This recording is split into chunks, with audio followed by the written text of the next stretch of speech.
the state. Ladies and gentlemen, let's once again welcome all our dignitaries with a huge round of applause. Thank you. As we formally commence the inaugural session, I invite Shri Swarup P. Sir to deliver the welcome address and to welcome our dignitaries by setting the context for today's program. Thank you.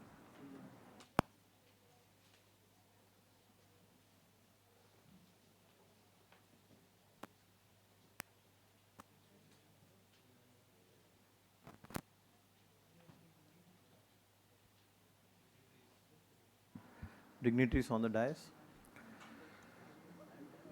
municipal commissioners, honorable mayors, I welcome all of you for this seminar on logistics. In fact, it's a very important occasion for all of us. So we are going to launch our state logistics plan and also the logistic plan of some of the cities of Saurashtra region. મને બહુ આનંદ થાય છે કે આજે જે city logistics plan જ્યારે launch કરીએ છીએ જ્યારે ઓનરેબલ મેયર્સ અહીંયા ઉપસ્થિત છે બહુ આનંદની વાત છે કારણ કે આ જે નેક્સ્ટ 2047નું જ્યારે આપ વાત કરીએ છીએ આપણા these logistic plans are going to help us in a long way in reducing the logistic cost. So જ્યારે આપણા logistic costની વાત કરીએ so it is around 14 to 15% in the entire state, in the entire country. And Gujarat, though it is doing very well, but there is a lot of scope for further reduction of logistic cost. The countries which are leading in the logistic cost, it's around 5 to 6% if I am right. So Germany is one example. There are many European countries, jinka logistic cost hai around 5 to 6%. So Gujarat has a lot of potential to reduce the logistic cost. We have good road connectivity, we have very good port connectivity, and we also have very good internodal connectivity.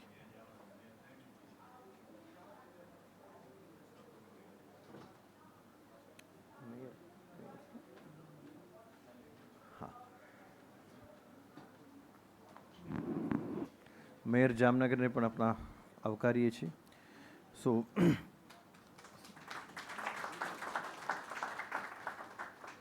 so city see this plan was made after almost one and a half year of effort from all the stakeholders. That includes our state level departments, that includes our various interdepartments and also the local administration and the city administration. So we say it as a city logistic plan, but this plan covers almost 30 kilometer circle outside the urban authority area. So that means it includes almost the entire ecosystem of the city. So this will be a long way in reducing the traffic congestion, in increasing the flow of goods and services from one part of the city to the other parts of the city, and also making movement of goods much more efficient. This was made after, as I said, with a good number of effort. I would request the mayors especially and also the municipal commissioners to put it on ground. So જ્યારે આ જે આપણા plan બનાવ્યું છે એ જમીનમાં ઉતારવા માટે આપનો સહયોગ ખૂબ જ જરૂરી છે. First thing is identification of land, appropriate land, and second is funding. Gujarat government and honorable CM Sahib has promised that there won't be any dearth of funding for increasing the logistic. We are also coming up with a integrated logistic dashboard.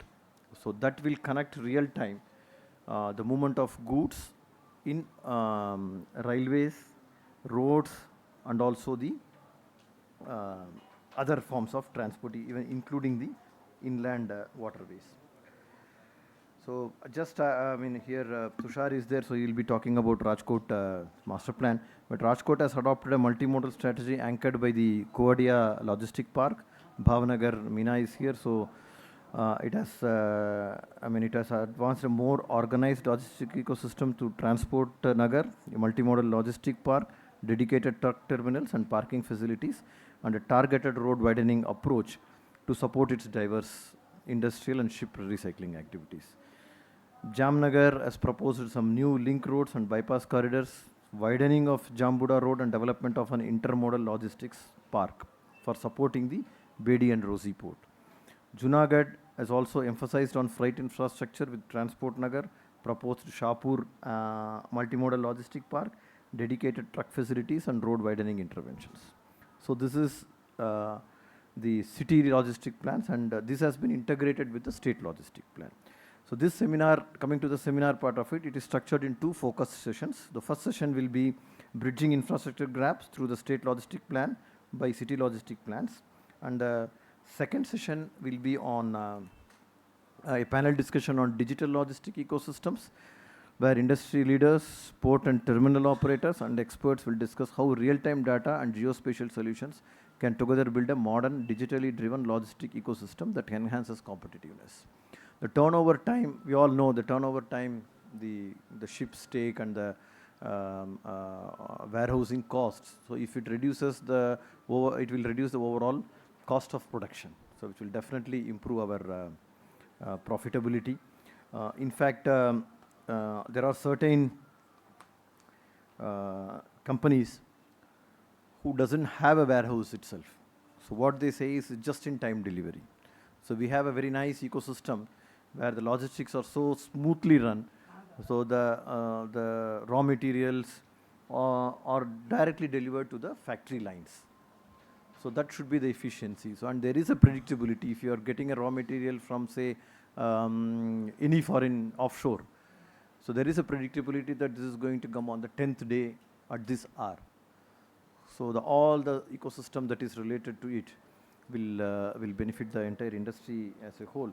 And as far as Gujarat government is concerned, we are definitely committed. Our political leadership is more than committed in reducing the logistic cost and taking Gujarat further ahead in the logistics sector. When Honorable Prime Minister inaugurated yesterday this Vibrant Gujarat Regional Conference, he was emphasizing that this Saurashtra and Kutch region will be the anchor region for growth of the entire country as a whole. So when he said it will be the anchor region, it's one of the major reason is it is the this region has almost 90% of salt production of the entire country. It has almost 89% of the entire mining of the Saurashtra Kutch region. It has, of course, since the coastal region is here, so it has all the major ports in this region. Almost 49% of the exports is happening through this region. So this region is the anchor region for the entire country. So if our logistic cost reduces further, I hope that by 2047 there will be we can aim for a single-digit logistic cost. So I hope that should be our goal.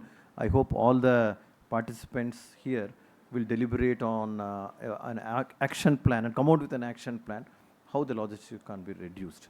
So at the end of this seminar, we are actually making an action plan for all the seminars, and that will be shared to the state level, where we will be coming up with a new logistic policy also. It's going to expire in another 5-6 months. So we are preparing a new logistic policy. So that will have some more incentives, that will have some of the action points can be incorporated in the new logistic policy. So that's also one reason I would like to emphasize the logistic plans that we are going to unveil should be in sync with the new logistic policy that Gujarat government is going to propose. So with these words, I would request all of you to deliberate further on this. Thank you. Thanks for giving me an opportunity. Thank you.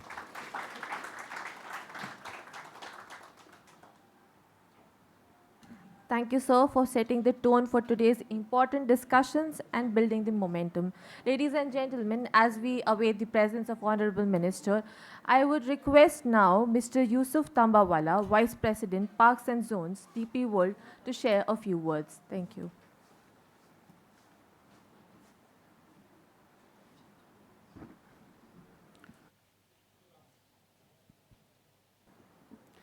Good afternoon, everyone. Thank you very much for having me here. હું ઇંગ્લિશમાં પણ વાત કરી શકું છું, ગુજરાતીમાં પણ વાત કરી શકું ને અગર જોઈએ તો હિન્દીમાં બી વાત કરી શકું છું અને મરાઠી બી કરી શકું છું, પણ આઈ વુડ પ્રિફર કે મેં ઇંગ્લિશમાં વાત કરું. ઇન્ડિયા મારી જન્મભૂમિ છે, જેમ યુએઈ ને દુબઈ મારી કર્મભૂમિ છે.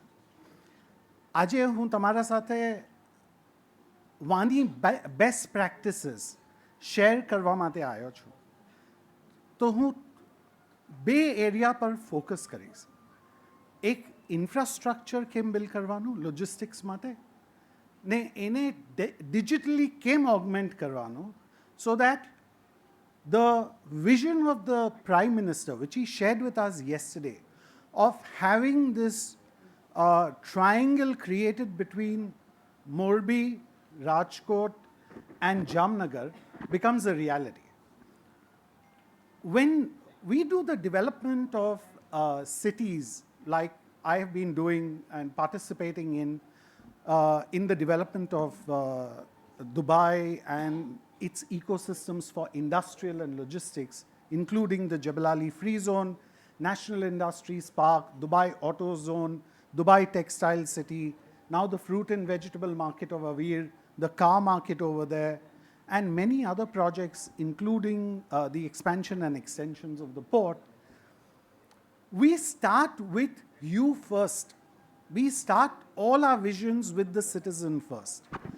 How do you ensure that the resident or the citizen has a good life such that he can reach wherever he wants to in 20 minutes?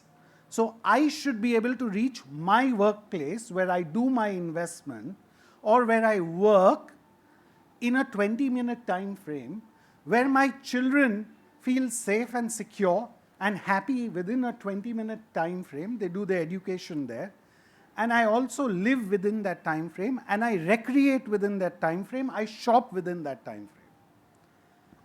And then how do I augment it with economic power, which is create industrial logistics clusters that actually benefit that?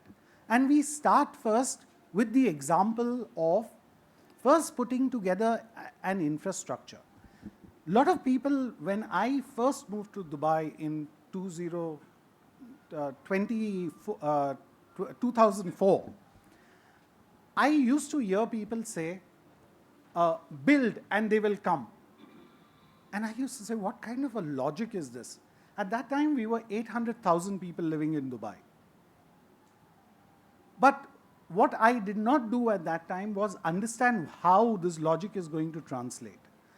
So later, I spent some time on understanding, and fortunately for me, at that period of time, I was setting up an Indian Education Institute against the will of many in the Indian government in the Emirates of Dubai. Today, it has become a reality. We had a discussion with the then education minister and how difficult he absolutely was opposed to an Indian Education Institute going outside the borders of India, because it was a belief system that we could not translate. And this, so when I started looking at it and when I started seeing how will this vision translate into reality? Today, we have 5 million people in the Emirates of Dubai, and the 6 million people who used to live in the UAE have become 12 million people in the UAE. And the infrastructure has grown, and we don't have a traffic problem, and we are able to come from a Sayaji hotel to the venue site within 20 minutes, as I did today within 2 hours. That should not happen. The city should develop first for its citizen, leading to the infrastructure that is going to then propel economic growth within the infrastructure. So how do I build the confidence and conviction of the investor to invest in the vision of the Prime Minister? My humble opinion and suggestion to the city builders is, make the life of the citizen better, and he will have a conviction to actually invest in the city, and he will do the work for you on the economic side. You don't even have to work to bring him over there. આપણે સારું કામ કરશું, આપણે સારી city બનાવશું, આપણે રાજકોટને, હું રાજકોટ પહેલી વાર, not પહેલી વાર, the last time 2001 માં આવેલો, ને હમણાં રાજકોટ મેં 20 years પછી આવ્યો. I was fascinated. રાજકોટના અંદર મેં હાઈ રાઇઝ જોઈને ફેસિનેટ થઈ ગયો. પણ જે રાજકોટના ઇમ્પોર્ટન્ટ પીપલ આજે રૂમના અંદર છે, એમને મેં કહું છું, આપ સિટીનું વિઝન 50 વર્ષનો રાખજો. अपना सिटीजन वास्ते, अपना लोको वास्ते 50 वर्ष पछीनी सिटी बनावजो, तो अपने तैयार रहसू अगला 20 वर्ष वास्ते. बिकॉज अगर अपने प्राइम मिनिस्टरનું વિઝનને ઓનર કરવું હોય તો એના માટે આપણે 20 વર્ષ, તમે 50 વર્ષનું કામ કરશો, એ 20 વર્ષના અંદર રિયાલિટી બની જશે. ને આપણે જોયેલું છે લાસ્ટ 15 યર્સના અંદર આ ગવર્મેન્ટના did a very important drive to make sure that the country grows. But the country cannot grow at the cost of everything. We want the country to grow, and we want its people to feel better and feel more invested and vested in that. Now, supporting this, you normally build a digital infrastructure. Once you have built the right infrastructure, which is the physical infrastructure and the assets, including logistics infrastructure, you build a digital infrastructure that augments life. And I'll give you an example. We have a platform called Dubai Trade. This platform, and I'm sure some of you may be over here who are invested in Dubai. This platform enables you to bring your cargo, monitor it online, see it released from the port, take it into the free zone.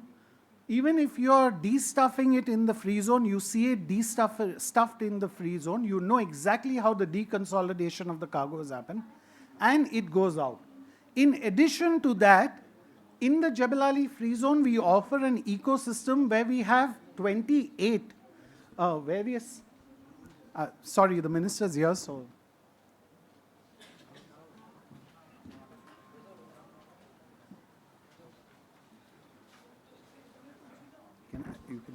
Can I cut?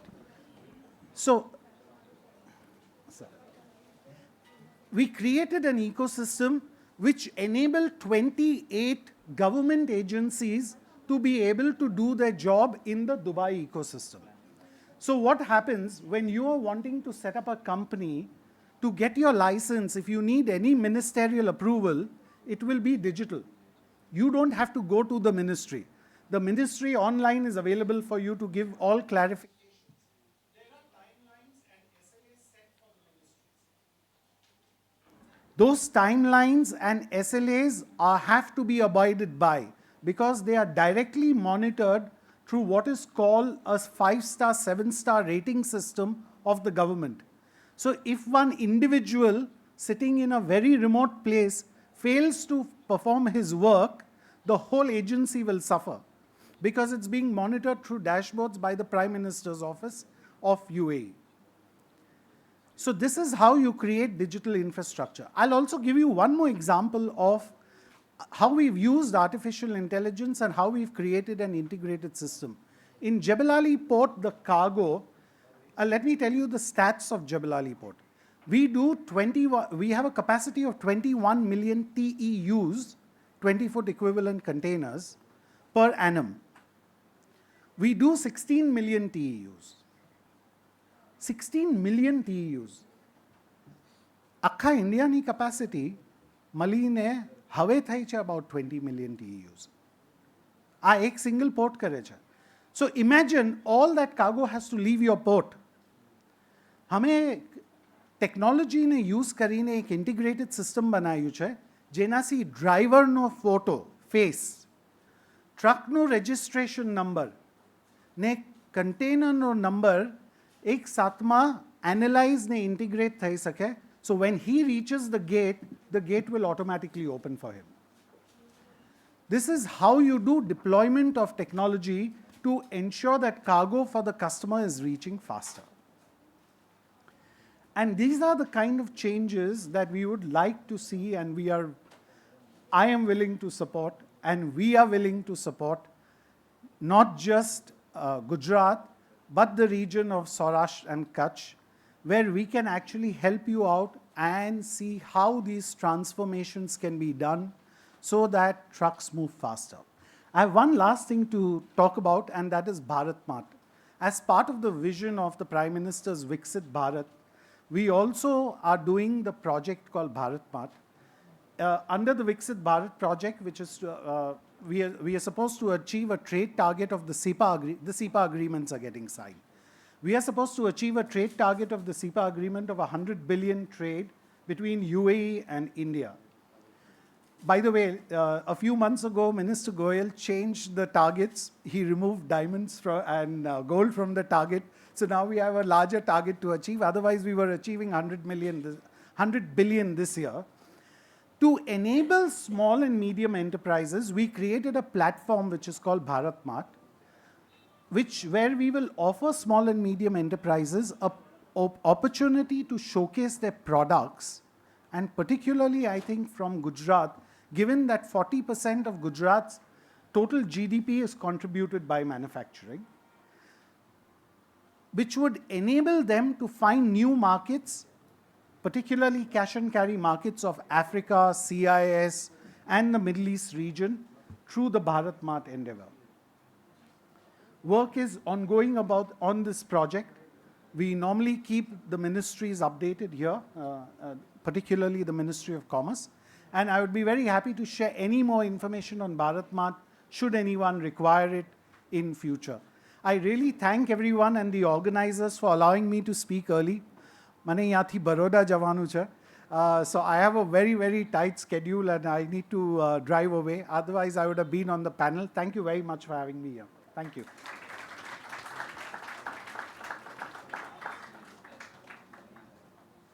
Thank you, sir, for your valuable insights. Ladies and gentlemen, let's join our hands and welcome Dr. Jairambai Gamit, Honorable Minister of State for Sports, Youth Services and Cultural Activities, Coordination of Voluntary Organizations, Industries, Micro, Small and Medium Industries, Salt and Industries, Printing and Stationery, Tourism and Pilgrimage Development, and Civil Aviation, Government of Gujarat. So we welcome you. And thank you so much for your kind support.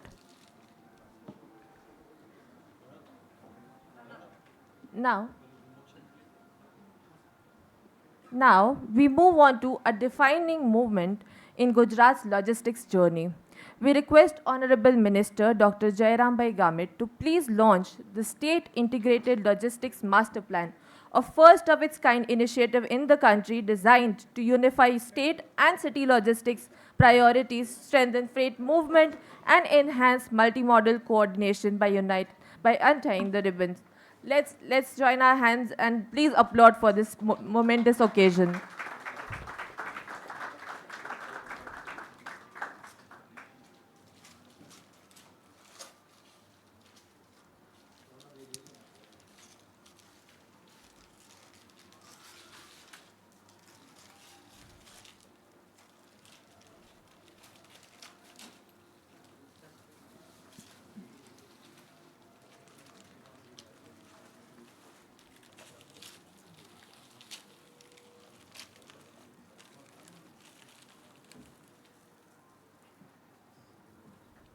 Request you to please come forward for a group picture.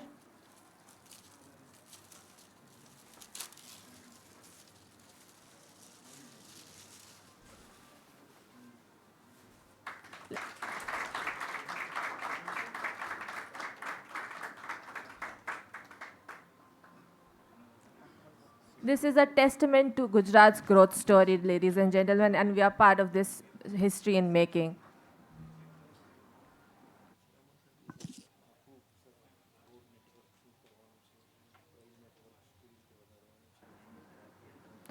Continuing with this momentum, we will now be launching the city logistics plans for cities. With that, I invite the Honorable Mayor of Rajkot, Srimati Naina Ben Pidadia, and the Honorable Municipal Commissioner of Rajkot, Shri Tushar Sumera Sir, to please join us for the launching of City Logistics Plan of Rajkot. Let's have a round of applause, please.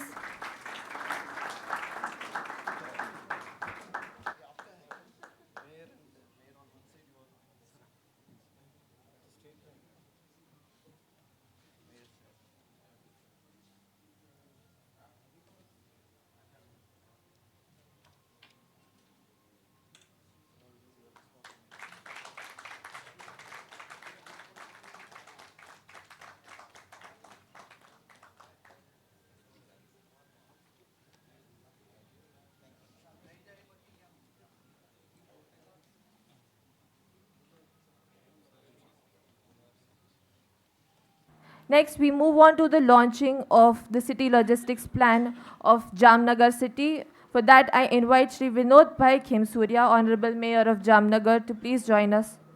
I also invite Shri D. N. Modi, IS Municipal Commissioner, Jamnagar Municipal Corporation.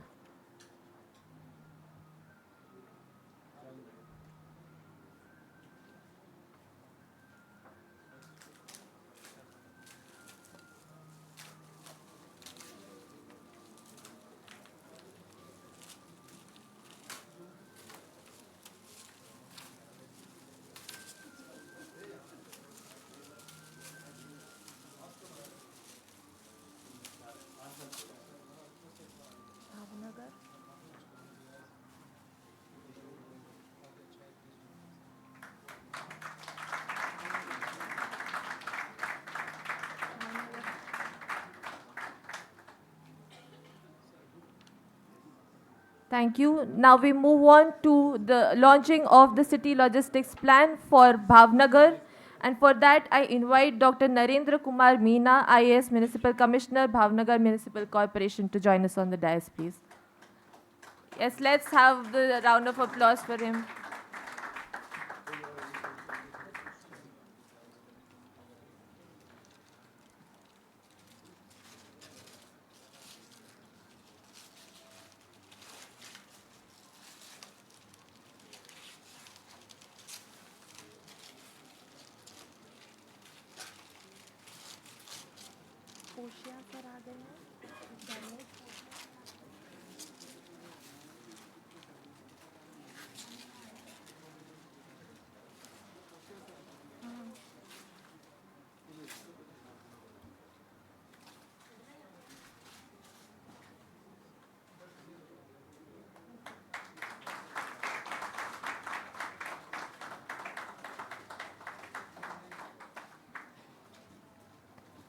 And finally, I request our honorable dignitaries to kindly launch the city logistics plan for Junagadh. Let's have the claps going. These are some of our best cities that will take Gujarat and India forward.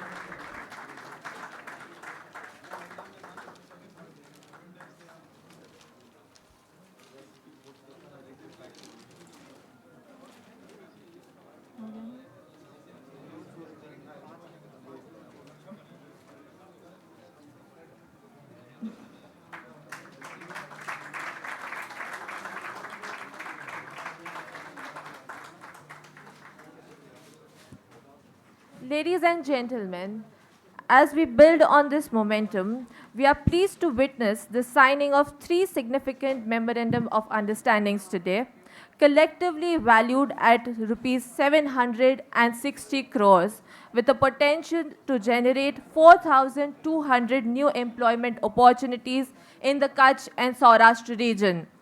May I now invite Shri Swaroop P. IAS Industries Commissioner and Shri J. Navukarasu to kindly come forward for the MOU exchange between Central Warehousing Corporation and the Government of Gujarat. This MOU is being exchanged in the august presence of Dr. Jairam Bhai Gamit, Honorable Minister of State.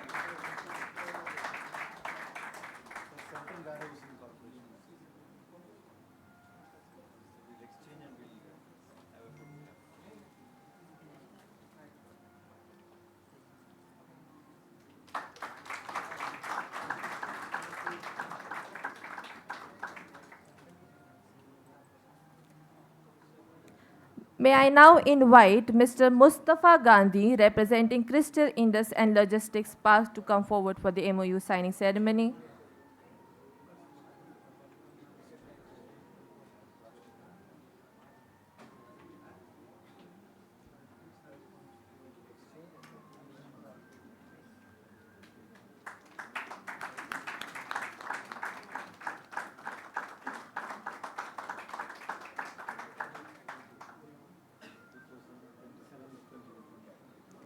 May I now invite Mr. Naresh Kumar, representing KMT Engineering Private Limited, to come forward for the MOU signing ceremony.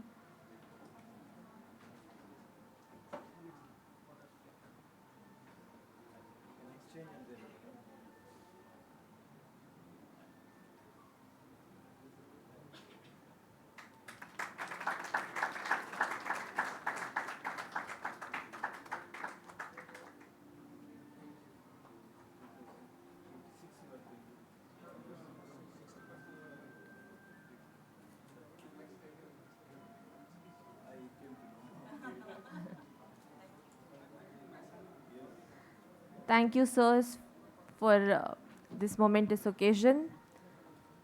And now, ladies and gentlemen, we come to a moment that we've all been waiting for. It is my distinct honor and privilege to invite our chief guest, Dr. Jairam Bhai Gamit, Honorable Minister of State for Industries, Micro, Small and Medium Industries, Government of Gujarat, to deliver his special address. Sir, we request you to kindly address the gathering and share your vision with us. Please.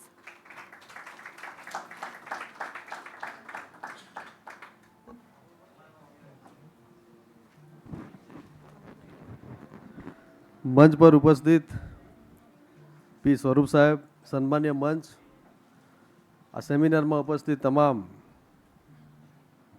ભાઈઓ તથા બહેનો, આમ તો લોજિસ્ટિકની જ્યારે વાત કરીએ ત્યારે આ ગુજરાત અને એમાં ખાસ કરીને આ સૌરાષ્ટ્ર ઝોન આજે આખા વિશ્વમાં જે ઉદ્યોગો છે અહીંયાના એનું આખા વિશ્વમાં નામ, અને મારા હિસાબે હવે તો લગભગ આ તમારું મોરબી, રાજકોટ એ ગુજરાતની ઓળખ બની ગઈ, અને એમના લીધે જ આગામી સમયમાં આપણને જે લોજિસ્ટિકની જે વાત છે એમની પણ એટલી જરૂર પડશે. તો સૌ પ્રથમ તો આપણે અત્યારે આપણે પ્લાન જે લંચ કર્યા રાજકોટ, જામનગર, ભાવનગર અને બીજી કઈ મહાનગરપાલિકા, જુનાગઢ, તો એમના માટે એમના મેયરો, કમિશનરશ્રીઓને અભિનંદન આપું છું કે આ આગામી દિવસો માટે આ ખૂબ સારો એવો પ્લાન કર્યો છે. સાથે અત્યારે જે આપણે MOU કર્યા એના માટે પણ અભિનંદન આપું છું કે આવનાર દિવસોમાં જે આપણું લોજિસ્ટિક એમનો કઈ રીતે વિકાસ થાય, ઉદ્યોગોની સાથે સાથે માલની હેરાફેરી માટે જે વ્યવસ્થા કરવાની છે આપણે એના માટે સરકાર તો કટિબદ્ધ છે જ, પણ જે કંપનીઓ છે એ પણ એટલી જ ઉત્સુક છે. એટલે આવનાર દિવસોમાં જ્યાં પણ આપણે કદાચ માલનો એક્સપોર્ટ ઇમ્પોર્ટ કરવાનું હોય ત્યાં ઝડપથી કેમ પહોંચે, સમય ઓછો લાગે, એના માટે પણ આપણે બધા જ લોકોએ પ્રયત્ન કરીને જે પણ કંઈ વ્યવસ્થા કરવાની હશે સરકાર તો કટિબદ્ધ છે જ. આપ સૌ પણ ખૂબ મહેનત કરો છો. એટલે આગામી દિવસોમાં જે રીતે મોદી સાહેબનું જે વિઝન છે આપણું આત્મનિર્ભર ભારત અને 2047માં જે આપણું વિકસિત ભારત આપણે જ્યારે થવાનું છે ત્યારે આ જે આપણું લોજિસ્ટિક વિભાગ એ પણ એમનો પણ વિશેષ યોગદાન રહે એના માટે પણ આપણે બધા જ લોકોએ ચિંતા કરવાની છે. આજે સ્વામી વિવેકાનંદજીનો 163મો જન્મ જયંતિ છે એમની, અને સાથે યુવા દિવસ પણ છે, તો એમના માટે પણ બધાને અભિનંદન આપું છું. અને આપણા સ્વામી વિવેકાનંદજીએ કીધું હતું કે જ્યાં સુધી આપણું ધ્યેય પ્રાપ્ત ન થાય ત્યાં સુધી આપણે મંડ્યા રહેવાનું, તો તો એ સૂત્રોની સાથે આપણે પણ આગામી દિવસોમાં આપણું જે આ કામ છે એને સતત આપણે એમને સાથ સહકારથી આગળ વધારીએ. આજે આ કોન્ફરન્સમાં અહીંયાથી ઘણી બધી ચર્ચાઓ પણ થશે ને જે ચર્ચાઓ થશે આગામી દિવસોમાં આપણને આ જે આપણું જે લોજિસ્ટિક એમને કઈ રીતે વધારેમાં વધારે સારું આ ઝોનમાં થાય એના માટે બધાએ સાથે રહીને ચિંતા કરવાની છે. વિશેષ વાતો નથી કરતો. આ સેમિનારમાં સન્માન પણ કર્યું અને ખૂબ સારું કામ લગભગ થવાનું છે ભવિષ્યમાં. ત્યારે બધાને અભિનંદન આપું છું. ફરીથી આપ સૌનો આભાર. અસ્તુ. ભારત માતા કી જય.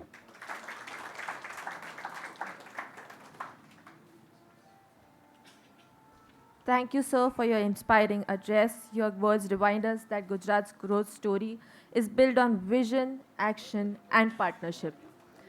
As we now move towards the conclusion of inaugural ceremony, I would request Mr. Vinod Agrawal to deliver the vote of thanks.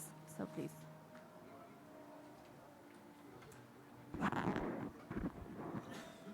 Good afternoon, esteemed dignitaries, distinguished guests, valued panelists, delegates, partners, ladies and gentlemen. It is truly my honor to deliver a vote of thanks at the close of this inaugural session of our seminar on Synergizing State and City Logistics Plan for Enhanced Logistic Efficiency in Gujarat. Honorable Minister Sir, Mr. Jairam Gamit, for Industries, Micro, Small and Medium Government of Gujarat, Sri P. Swarup, IAS CEO GIDB and Industrial Commissioner, Srimati Ravi Kiran, IDAS, Deputy Secretary Logistics, DPIIT, Mayors and Municipal Commissioners of Rajkot, Jamnagar, Bhavnagar, Junagadh of Saurashtra region. Thank you for gracing this occasion with your presence and sharing a deeply inspiring keynote address. Honorable Minister Sir has just given a commitment towards strengthening Gujarat's logistic and industrial ecosystem, which resonates strongly with us in the industry. We are sincerely grateful to you for officially launching the State Integral Logistic Master Plan and City Logistics Plan for Rajkot, Bhavnagar, Jamnagar and Junagadh. This is indeed a landmark moment for our state, and as we continue the vision of our Honorable Prime Minister, Gujarat government always is forefront in doing innovative things, and this launch of today's Logistic Master Plan is one of them. As someone who represents the manufacturing community, I can confidently say that today's launch makes a major step forward. Implementing these plans will help reduce logistic costs, streamline cargo movement, and strengthening last mile linkages, elements that are crucial for industries like ours, especially for MSMEs that rely heavily on dependable logistics. જેમ સ્વરૂપ સરે કીધું કે 14 થી 15% logistic કોસ્ટને ઘટાડીને 4 થી 5 કરવું છે, તો logistics is the most important crucial element. અને looking at today geopolitical situation, 10% જો આપણી ઇનપુટ કોસ્ટ ઘટે તો we can be much competitive in today's world. And that is why this today's seminar is very very important. અને જે રીતે master plan આખું બનાવવામાં આવ્યું છે, કારણ કે આપણે પોર્ટથી સિટી સુધી લઈ આવીએ છીએ, પણ સિટીથી જ્યારે ઇન્ડસ્ટ્રીમાં લાવવાનું હોય છે ત્યારે 2-2 દિવસ નીકળી જાય છે, કારણ કે પહેલાં લોકલ સિવિલિયન મૂવમેન્ટને એલાવ કરવું પડે છે અને પછી ગુડ્સને અંદર આવવા દેવું પડે છે. એટલે whatever kind of logistic plan all the dignities as form, I think જેમ સાહેબે પણ કીધું કે વિકસિત ભારતની જ્યારે વાત કરીશું ત્યારે લોજિસ્ટિક કોસ્ટ ડેફિનેટલી કમ કરવું જ પડશે, તો જ આપણે કોમ્પિટિટિવ હોઈશું. અને આ કદમમાં ગુજરાત ગવર્મેન્ટ અગ્રેસિવ છે, અને જ્યારે ઇમ્પ્લિમેન્ટ થઈને સાકાર થશે ત્યારે definitely we can save lot of money and we very competitive. Now, going forward, looking ahead of, we have 2 technical sessions. The seminar will turn its focus to 2 important dimensions of Gujarat logistic transformation. The first discussion will delve into how coordinated state and city level planning can close critical infrastructure gaps, whether through improved freight corridors, better urban access routes, or strengthening industrial to port linkages. The second discussion will explore the digital backbone required for modern logistics, including the use of real-time monitoring tools, geo-tracking-based freight intelligence, IoT-based visibility and data-driven systems that enhance safety, reduce delay and support future-ready multimodal operation across the state. આપણે ખાલી efficiency નહીં પણ આપણે ડ્રાઈવર્સની બધાની safety પણ જોવાની છે, એ લોકોની પણ એફિશિયન્સી, અને એક ટ્રકનો વ્હીલ્સ જેટલી વખત ફરશે એટલી કોસ્ટ ઘટશે. સો એની એફિશિયન્સી પણ વધારવા માટે પણ આ લોજિસ્ટિક જે પોલિસી બનાવવામાં આવે છે એમાં પણ સમાવેશ કર્યો છે. I would also like to acknowledge and thanks the team of GIDB, all municipal corporations and CIA for conceptualizing and flawlessly executing this event. Bringing together government leaders, industry experts, academia and global logistic institutes on a single platform is a commendable effort. And the inaugural session has set the perfect tone for discussion ahead. A warm thanks once again to all the participants. Your presence reinforces the importance of working together, whether it is government, industry and institutes, to shape efficiently, sustainable and future-ready logistics system across Gujarat. As we transition into upcoming panel discussion, I am confident that conversations will deepen our understanding and generate actionable insights that support Gujarat's next phase of growth. Thank you once again. Jai Hind, Jai Jai Garvi Gujarat.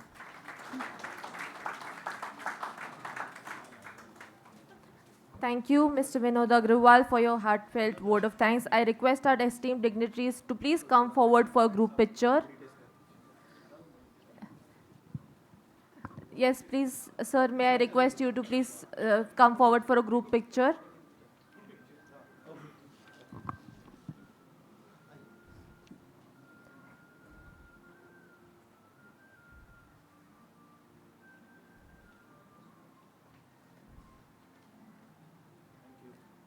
Thank you, ladies and gentlemen, and thank you, esteemed dignitaries. With this, we conclude the inaugural session, and we will now move on to a very informative. We will soon move into a very informative technical session, uh, uh, which will have some of the best speakers from the industry as well as the government to share their experience on how do we bridge the gaps between infrastructure between state and city through logistics plans. So please stay back with us for a very informative session.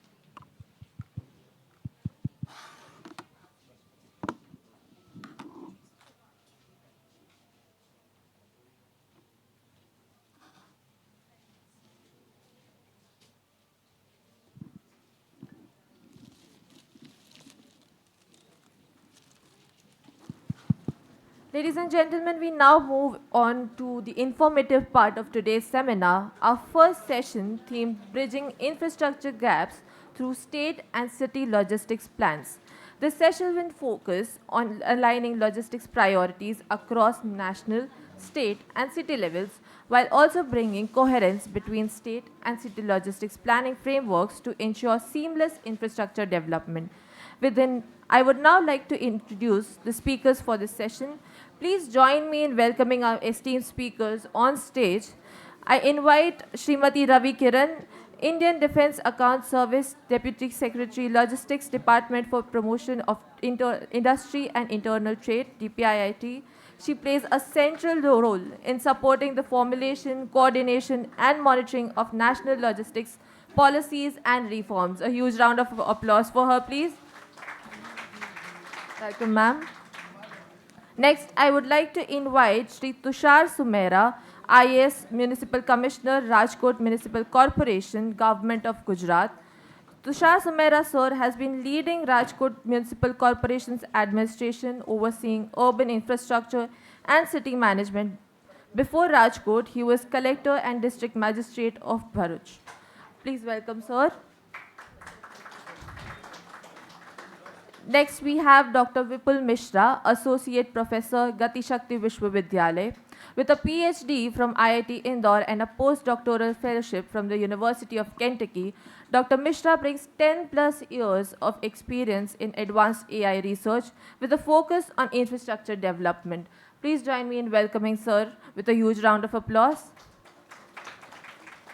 And finally, I invite Mr. Takuya Nakagawa, Director, Technical and Projects Division, Nippon Kei, India Private Limited. With 25 plus years of international experience in rural and regional development, Mr. Nakagawa specializes in multidisciplinary master planning, area development, and strengthening urban-rural linkages. Let's welcome Sir.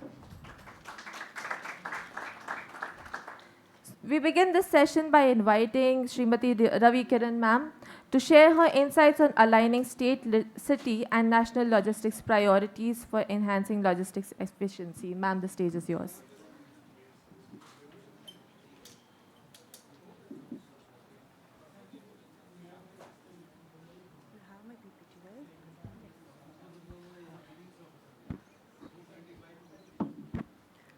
Distinguished dignitaries, esteemed guests, senior officers, and ladies and gentlemen. Thank you so much for giving me this platform to discuss about the logistics and their priorities in India. Over the past few years, we have seen in India the logistic coming a full round. If you remember, around 10 years ago, nobody was talking about logistics. Now, because of various national level, state level, and city level priorities and initiatives, we have come a long way. So, my topic is to make sure I bring out the flavor how we have moved from national to state to city. So, if you can see on the screen, we started at national level with two very major initiatives. One of them, National Logistic Policy, and other one, PM Gati Shakti. If you talk about PM Gati Shakti, it ensures that we have the infrastructure, the physical infrastructure, in an integrated whole of government approach. And National Logistic Policy, which complements it, it ensures we have the processes and reforms in place to make sure we achieve the whole of government approach. And then we have state logistic policies. As on date, out of 36 states and UTs, we have 27 state logistic policies with us. So it shows the importance that national logistic policy has and how the states are dealing with it. Then now, as we saw, we have launched 4 city logistic plans in Gujarat as well. So national logistic policy and PM Gati Shakti shows the path, and states and cities make sure they are operationalized. So I'll be talking about the first initiative a little bit more because that was the foundation that we received and we had a part to follow after that. PM Gati Shakti was launched in 2021 and it was a vision of our Honorable Prime Minister. When he was Chief Minister in Gujarat, he had done this pilot here when he had everything planned in an integrated way when it came to infrastructure and any other policy matter as well. So after the launch in 2021, we came up with 2 components under PM Gati Shakti. One component where we have an institutional mechanism set in place, and another one where we have an online GIS-based portal which is used by all the states and central ministries. I'll just give you a brief about the institutional mechanism. So at the center level, this is hosted at DPIIT under Ministry of Commerce and Industry, Government of India. So we have empowered group of secretaries. As on date, we have 21 central ministries and department secretaries who are part of this group, and this group is chaired by the senior most bureaucrat, that is Cabinet Secretary. So what happens whenever we plan to bring in any change in PM Gati Shakti? It will not move ahead unless the empowered group of secretaries give a nod and the cabinet secretary approves it. So whatever little changes we keep on pushing, we get an approval from the EGOS. Then we have network planning group. This group has around 12 members as on date, which involves the members of the planning division of various infrastructure ministries at the central level. So what happens, this network planning group meets every fortnightly. So any central ministry or department's infrastructure project, physical infrastructure project, which costs more than 500 crores, it has to be discussed in NPG. So this institution ensures that rail is not making a track without discussing with road, or road is not making a road without discussing it with port. So there might be a road from point A to point B, the road which is planned, but there is a point C which is a port. Did we talk about the road from point B to C? This is the importance of this group, where we are not just talking about the project in picture, we are also making sure whatever is around that, which can ensure last mile connectivity or any other connectivity which is critical, that is taken care of. This is how we find gaps. This is how we ensure whole of government approach. When the project, the recommendations are taken seriously and those are to be answered before you move ahead into implementation. Second part of this initiative is a GIS-based portal. As on date, we have 1700 plus data layers. When I say data layer, one data layer means one particular type of information. For example, national highways is one data layer, primary schools another data layer, and hospitals another data layer. So such we have 1700 data layers, which includes the data layers of the state as well as central ministries. So imagine being a government employee, I know it is very difficult to get information from your division within your department. But we have ensured, and every state and central ministry has done their part, we have ensured all the data is available on one single platform. This in itself is a very huge achievement when you have the data availability, and this is mostly real-time data. Whatever data is with the state, we have the data. So imagine how the planning will be optimized when you have all the data. When you know there is a track we are planning, but there is a road being planned as well. So all that data helps to make the right decision at the right time. So as I'm telling you, we have infrastructure data layers, we have socio-economic data layers, we have mapped all the coal blocks. So if there is a coal block, maybe the rail track needs to be upgraded here. So all those things on one portal makes us to take the right decisions. And now we have land records and environment data as well. We know where are the tiger corridors, we know where are the wildlife sanctuaries, we know where are the national parks, and there are rules that you have to follow when you are planning. So what used to happen earlier? Earlier we used to plan something on a paper, and then when we are implementing the project, then you will get to know, oh, this is a forest area, you will not get NOC. So your project is halted, your resources are wasted. So this portal makes sure when you're planning, it shows you, okay, this project within this kilometer, you have this national park. You need to get NOC before proceeding. So when you're putting all those effort at the planning stage, in computer language, this says, spend more time in designing, coding will be easier. The same thing comes here, spend more time in planning. When you're planning better, okay, these checklist is taken care of. The implementation will be faster. So this national level initiative has made sure that we make sure whole of the government integrated approach. Nobody's working separately. Road has no option now to work in silos. Similarly, any other ministry does not have the option to work in silos. The integration has come in place. And also, when we have these network planning group meetings, we make sure the concerned state rep is also there. So if in case they have some state level intervention that they require, that is taken care of as well. So these network planning group meetings, as on date, we have done 106 meetings and we have evaluated more than 340 projects. And they cost around 15 lakh crore. So you can imagine within 3 years, this is how much integration we have achieved. So the second big initiative at national level, when PM Gati Shakti was launched, there was a need felt, okay, we are working on the physical infrastructure. What about the policies and reforms?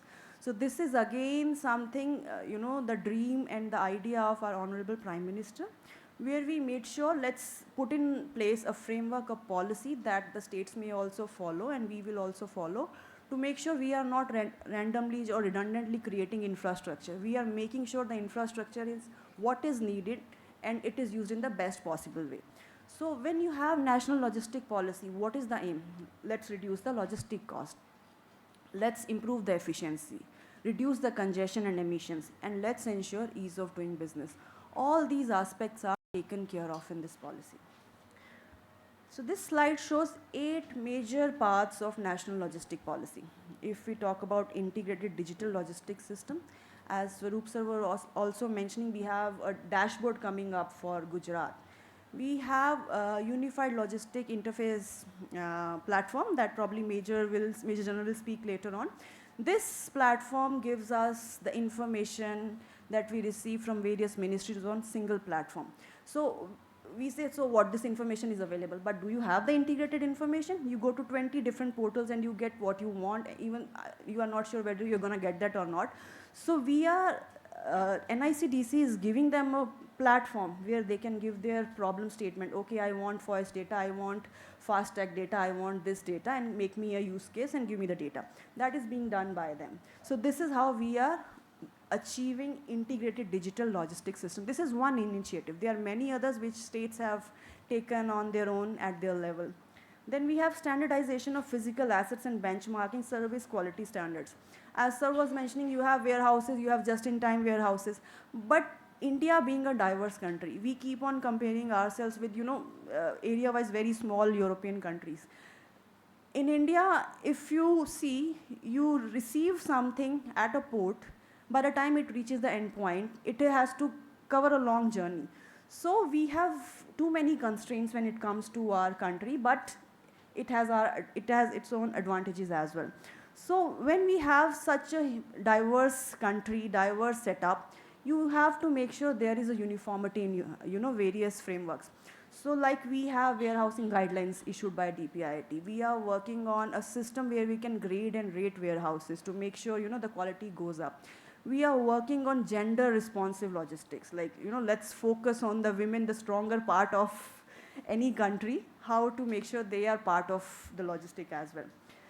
Logistic human resource development capacity building. We have multiple MOUs. We have MOU with Gati Shakti Vishwavidyalaya, where we have many courses in place.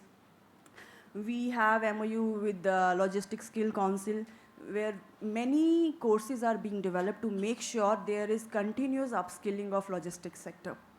State engagement, as I told you, we have been involved with states the day PM Gati Shakti launched. As on date, we have 27 state logistic policies which talk about how to streamline logistic within a state.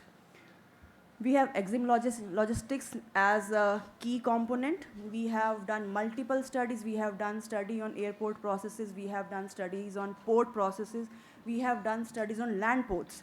Like why different ports and different airports, they have different way of processing when it comes to EXIM. So let's study them. Let's find the bottlenecks. Let's see where the most time is being spent. One land port may be having multiple checks which are not required. Another port has streamlined it. So why not learn from each other and let's streamline the process. All those is being done in EXIM logistics. Then we have service improvement framework. As a network planning group, we have in the government side, we have a service improvement group as well, which actually deals with various grievances that logistic players may have. So they share the grievances with DPIIT. We call the logistic players, we call the concerned ministry or department, and we try to resolve it. Then we have sectoral plan for efficient logistics. This is where we have a demand-based approach.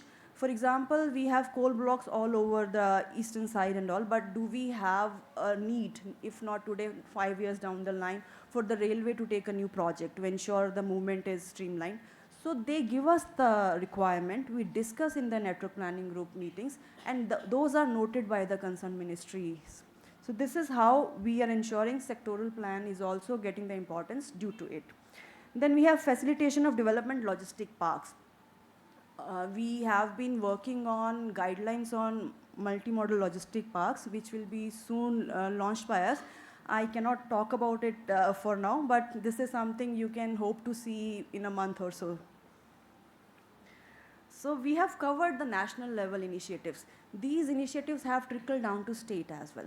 And state is a coordinating agency for us to make sure it is implemented at ground level when it comes to city, villages, or municipalities. So 27 state logistic policies are there. And out of these 27, 19 have given industry status. When we say industry status, it has a very positive thing for the logistic players, because when you have this status, you will get subsidies in various schemes. So all that matters. And many have given priority status, such as Assam and Gujarat is one of it as well. When we say priority status, that means you will be facilitated faster approvals, and you will have single window systems, so that your gestation period is less. And Arunachal Pradesh has accorded white status. White status means non-polluting. They have declared logistic as non-polluting. When it says non-polluting, that means you are a non-polluting as per the state norms, and you don't have to register for consent for establishment or consent for operation. So these are some of the key interventions that we could see under state logistic policies. We have not put everything here. We have just highlighted a couple of those. Like UP, you can see they give 15% capital subsidy for warehouses, silos, etc. Then we have Maharashtra, which has acknowledged the need to have 10,000 plus acres of dedicated logistic infrastructure and creation of 25 district nodes, 5 regional hubs, 5 state hubs. Similarly, Gujarat has focused on promotion of integrated multimodal logistic parks. I was sitting there and Swaroop sir was asking about multimodal logistic parks. So the information that I have as on date, soon we are going to come up with some guidelines and we'll be issuing them very soon. So now we have seen the national level where we are trying the integration part. We have seen the state level. Now we have come to the city. Why do we need city logistics? You know, there are so many issues. There are emission issues, there are congestion issues. We are a very old country. We don't have proper parking place. We have uncoordinated logistics. I will cover various issues that we have seen in couple of CLPs over the time. So what does CLP does? CLP makes sure there's a uniform framework that we follow to ensure logistic cost goes down and the delivery is faster as well. So the focus in city logistic plan is on ensuring last mile connectivity. We reach the area, but the reaching to the last mile connectivity is what takes the maximum cost and time. Freight flow as well as passenger flow needs to be taken care of. Congestion. We have, what I have seen is a couple of CLPs that we have seen, even the mother hubs are within the city. So reaching the mother hub takes time. Why not to have the mother hubs outside and the distribution centers within the city? Of course, it's going to take time to implement it. That is one request to all the municipal commissioners. We have the plan. Let's work towards the implementation. It is not going to happen over the night, but these are the very basic issues you will see in each country, each city, each state in India as well. Emission is another thing that we have to make sure is taken care of. It should be a priority one of every government or private entity, because we have to make sure the emission is reduced, the environment is taken care of. We should pledge that the environment that we have, we will be handing over a better environment to our coming generations. That should be a target for everybody. So the last one is improving service delivery for businesses and citizens. These are the key components that if you will see in the most of the CLPs, it is taken care of. Infrastructure. We will come to the logistic, as I told you, PM Gati Shakti plus NLP. Similarly, you will have to have physical infrastructure first to make sure the logistic is, the basic bones or nerves for the logistics are there. You have to have a policy and regulatory framework. We have launched 4 of them today. Sustainability and green logistics. Let's move towards that. That is the need of the hour. Skill development and capacity building. We train people for one thing and then we forget for a decade. So the upskilling of the logistics sector is very important. Technology and digitization. This is also because we are in AI era now, so it is something, a wish list of everybody and something we cannot live without now.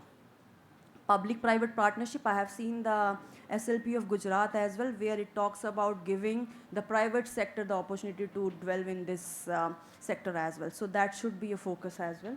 Monitoring and evaluating framework. As I told you, we have done the plan, but how much implementation have we done? Do we need to revisit the plan? All those things should be continuous. So this is the status that DPIIT has as on date. We launched CLP guidelines somewhere in December 2024. In the 4th Chief Secretaries Conference, Honorable Prime Minister Shri Narendra Modi had put this point forward, why can't we plan city logistic plans? That is because that is the ground level where we get stuck. That is the place which is more inefficient when it comes to logistics. So we followed Sir's direction and we had come up with CLP guidelines, model CLP guidelines. These are available on DPIIT's website. And then based on those CLP guidelines, the first model city plans were made by Delhi and Bangalore. Those not notified as on date, but they had those basic plans done. And as on date, 20 CLPs are developed. They are not notified as such, but work is almost complete. As we saw, Gujarat is working on 8, 4 are already launched today, and 4 are in the pipeline. Correct me if the information. And Uttar Pradesh has developed 8 of those. And similarly, Jammu Kashmir, Jammu and Srinagar, we have 2, Rajasthan 1, and Chhattisgarh 1. So other than that, the target that we had during the Chief Secretary's conference was to at least have 25 CLPs done. We have 20 almost done. If we count Bangalore, Delhi, 22. Other than that, we also involved Asian Development Bank, and we had a discussion with different stakeholders, and we selected 6 states and 8 cities, and ADB is working on making the plan for those 8 cities as well. So this is something we found very basic that I'm sharing here about Delhi and Bangalore, what we could see in the CLP. In Delhi, we saw, if anybody knows Delhi, big trucks or vehicles are not allowed for most of the part of the day. So what happens, the logistic cost and time goes up because they have to wait outside the city. So that is one thing, and other thing is that trucks are not fully loaded. So why not have a system where outside the city there can be some kind of aggregation, the trucks are fully loaded, or you segregate the stuff there and smaller EV vehicles can take them within the city, which won't be stopped as well. So all these small intervention may sound very basic things, but they can make a huge difference. Similarly, Bangalore, we saw like the toll, the freight was getting stuck for pretty some time. So what could be found, like the toll gates have to be operational at least 95% of time. This has to be checked. So we have come from national to state to city level. These are the basic things that I believe, and I am sure all of you will agree as well, we have to focus on. We have to have lower emission. If you see, Prayagraj has 0 emission zones where only EV or non-polluting vehicles can come. So if some city has that kind of opportunity, that should be explored.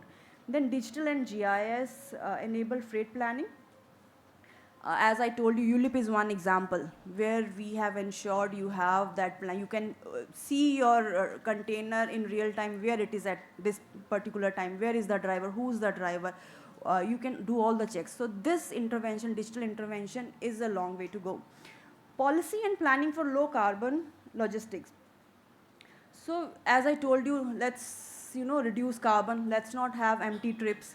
Let's have aggregated logistic plan. Let different key players interact and make sure they are making best of one trip.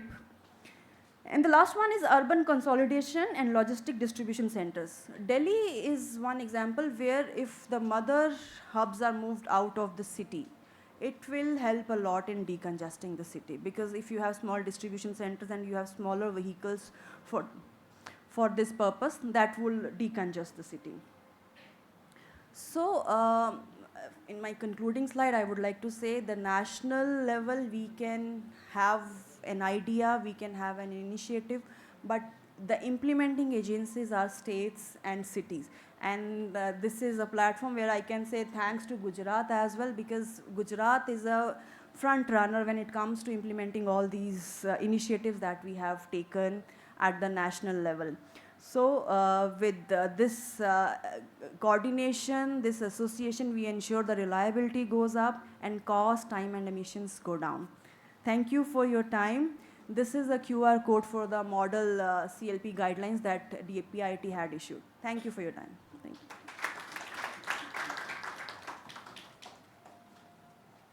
Thank you, ma'am, for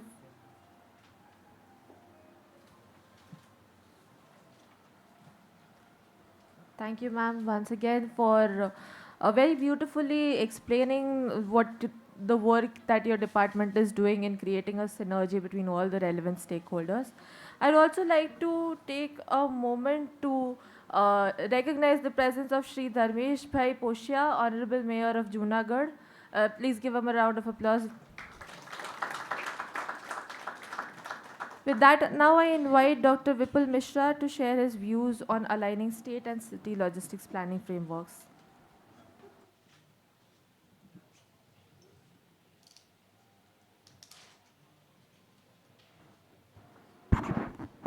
So thank you very much for giving me this opportunity to talk about alignment of city logistic and state logistics together. So as after giving a talk, after this wonderful detailed description, it's become very difficult for the next speaker what to speak further. And as an academician, we always find a hope from where we can start. So why, so we will, as academician, we always start from the ground, and I also want to start from the ground why alignment is required. So once we have the alignment, we have lots of things that we can achieve. We already seen that logistic cost we want to reduce. We always talk about reducing from 14% to 8% or even below, and we also want to reduce the competitiveness gap. And we have a goal that we want to achieve by 2030 to reach top 25 in the entire in the LPI index, and which is very important for us. National framework, as ma'am already described, it's already in picture, in place, and expected state and city to work together to make the alignment. Now, if you look into the states, so just need an update. 27 states, just got to know, like 26 I was aware. So 27 states already have their policy in place. What that means, the layer of state policy is already in place. Now it's time for city. And we already seen 20 cities already in picture. So it's really fast moving things that we are moving forward. And why this alignment is really important? We already seen in the previous LPI index, and from the current LPI index, we improved by 17 steps. Once we have this alignment in picture. Now, if we have alignment in more deeper and more operational side, then it will give the more impact on the LPI index, reducing the logistic costs and make the business very simple. Now, where is the conflict? The real conflicts comes when we talk about the state and last mile and first mile connectivity. Correct? So if we say state planning, when we say state logistics planning, they are talking about their entire focus on highway speeds, their entire focus on the freight volume, their entire focus on the dedicated freight corridor that is moving over there, and interstate competitiveness.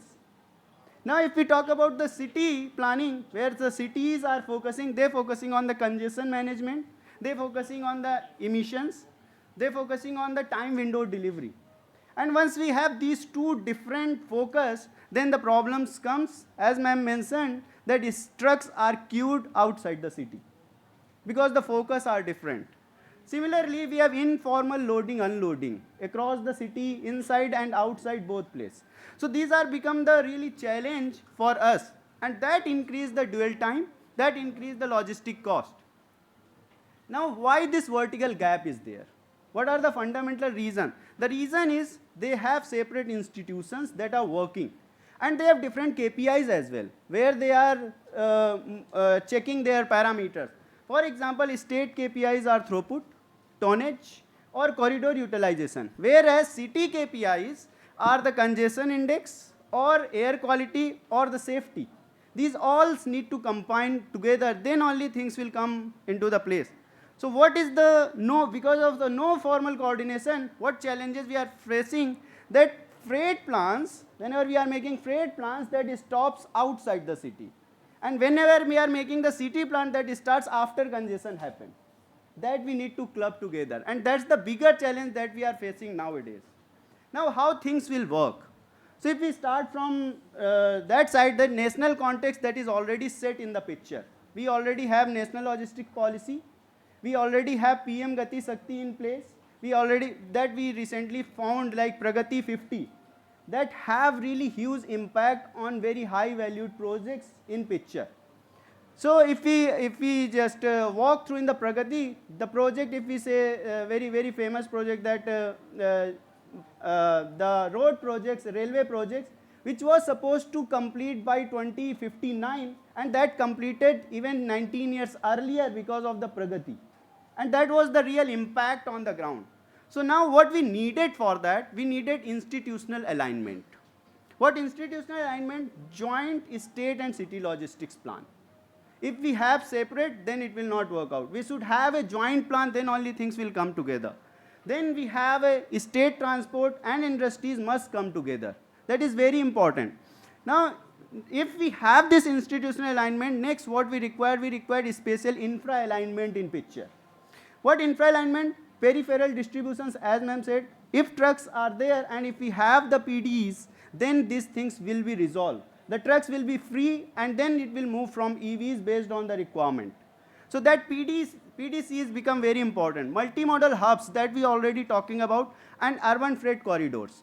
If they will work together, then if we have this good alignment, then things will be moved faster and we have reduced the logistic cost. Then we require policy and regulatory as well. That alignment is very, very important. If we have everything but policy is not in place, then it will become very challenging. So standard loading and unloading policies, charges policies. Once you say we go inside the city, maybe Surat have different time to enter into the city, Vadodara has different time enter into the city, Rajkot have different time enter into the city, then it will become challenge for the operational point of view. If you are reaching Rajkot, no, the time will start somewhere else. If you are reaching to the Vadodara, time will start somewhere else. So standardization is very, very important in this moment. Now, if you have all things, how we will achieve it? In order to achieve this alignment, we require data integration and digitization. For that, we already seen that we are soon launching this shared freight dashboard, which is city and states are working together. We have real-time congestion data, so that I will discuss more detail in upcoming point. And if we are able to achieve these alignments, what will be the outcome? The real outcome will be lower logistic cost, reduce the urban congestion, reduce the emission, and we have a faster and most important predictable freight movement. Predictable freight movement gives us a really outcome in terms of lowering the logistic cost, because the drivers or the who are the operational planners, they know when the things will reach at what time. So prediction will become very important. Now, here we talk about multiple things. We talked about ULIP, we talked about Gati Shakti. Now, is really they can come together. Now, here we are not thinking only the states or city or the national, they always come together, that is the vertical alignment. But if we say what we already have, if they will come together, then it will become the miracle.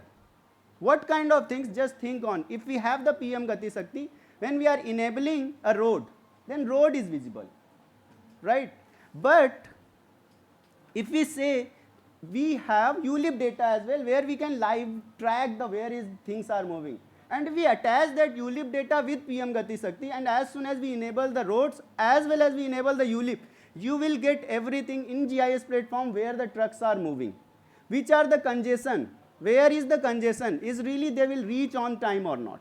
So if we combine ULIP and LDB, then you have really good outcome. Similarly, if we talk about the city, we all see there are lots of CCTV cameras across the places. What is the utility?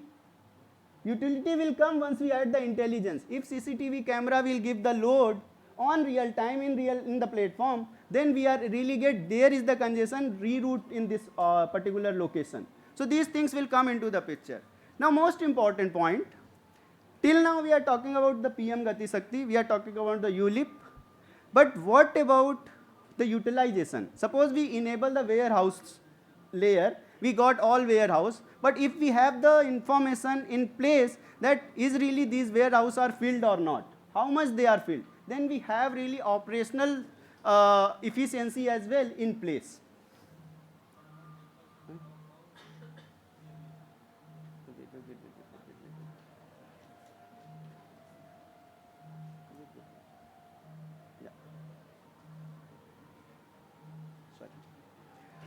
So now, if we are flowing lots of data, there is enormous amount of data, but as a human we can't deal with this enormous amount of data. So we required intelligence dashboard. In order to make this intelligence dashboard, we need to talk the data layers together. Once the data layer will talk together, then we will get the predictive analysis, and then we will have the AI-powered Gati Shakti, which not only useful for the infrastructure planning, but also operational planning as well. Now, for doing this all, we need skill man workforce. So for the skill man workforce, we require skill-based education. Who will do this skill-based education? Always responsibility come to us as an academician. So now we require a strong industry-academia collaboration. But once it comes to the academician, so I will request all the important stakeholders that if academia is involved on the policy level, if academia is involved the execution committee, then only we will get to know the real picture, then only we will get to know what kind of skills is required. If we say these are only the statements, then we will not get an idea what kind of skills are required. So I will request them to please make academia part of into the committees, so that we will able to fill the industry academia collaboration, we will able to make that industry academia collaboration. So the last final takeaway, one more important point that I want to discuss, only the first point. We have lots of policies in the text. Today we also released 4 policies here. It's time to living this state city logistics ecosystem. It's not only in the text, it should be, we need to live it, then only we will able to achieve. And final takeaway, national logistics performance improves only when city streets and state corridors perform as a one system. Otherwise we will not able to achieve. So thank you for giving me this opportunity.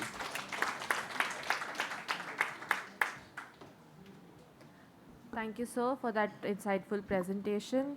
I would just request our honorable speakers, whilst we love listening to you and it's very informative, please stick to the time limits because we're very bound by time.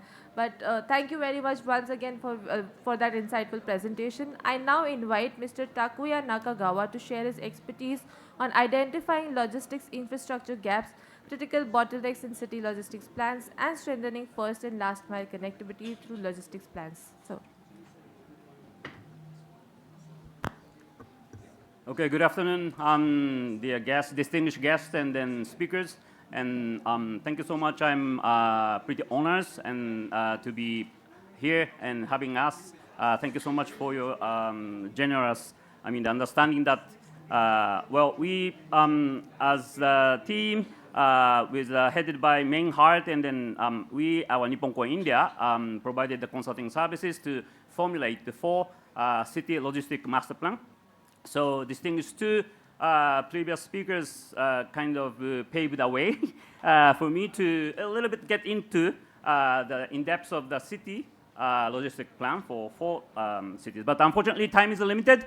Only 10 minutes, cannot really speak about everything. So I'm just maybe superficial, but let me try to deliver the philosophy to you.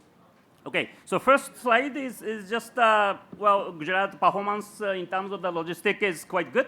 I'm not going to in-depth of this explanation, but all these parameter, load lengths, and everything is good. But still, when we talk about the city logistics and everything, of course, we have to improve a lot.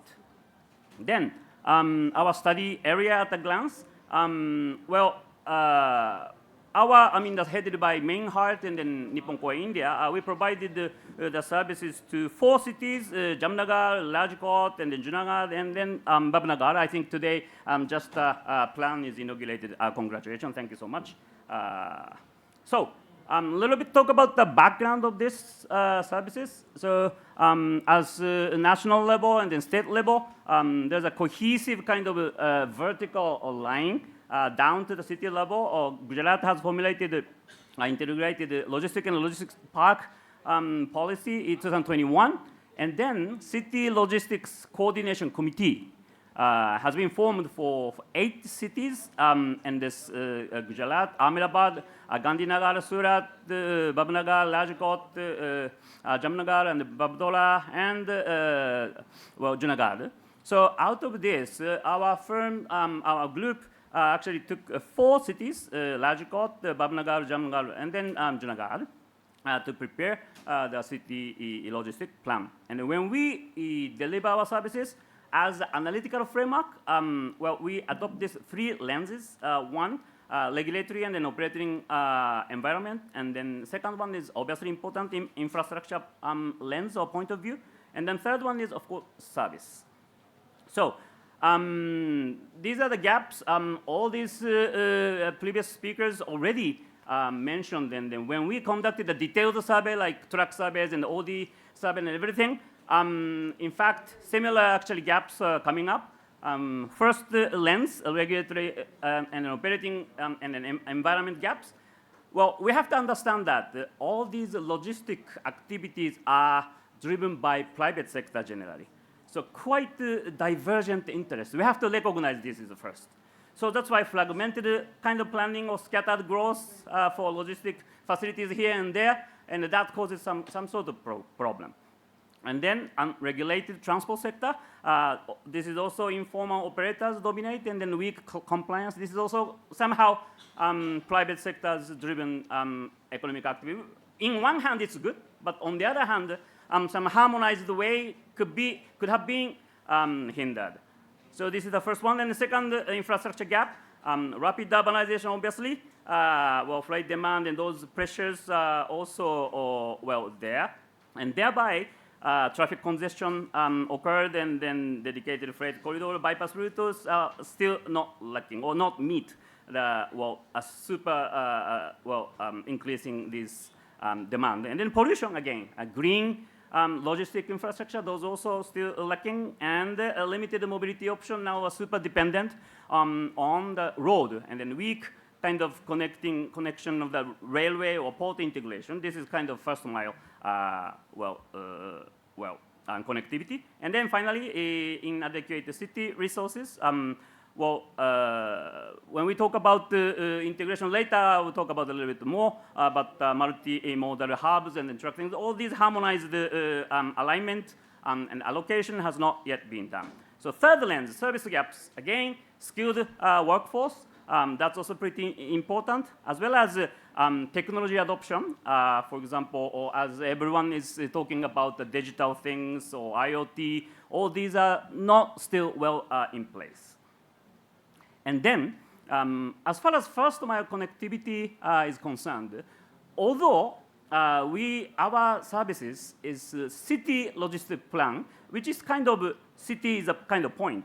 However, we also have to consider about the overall regional or development plan, like many expressways or like DFC, north and south corridors, and the new industry area planning, or like Dolela. Yesterday's Honorable Prime Minister also talked about the importance of Dolela and the new port development.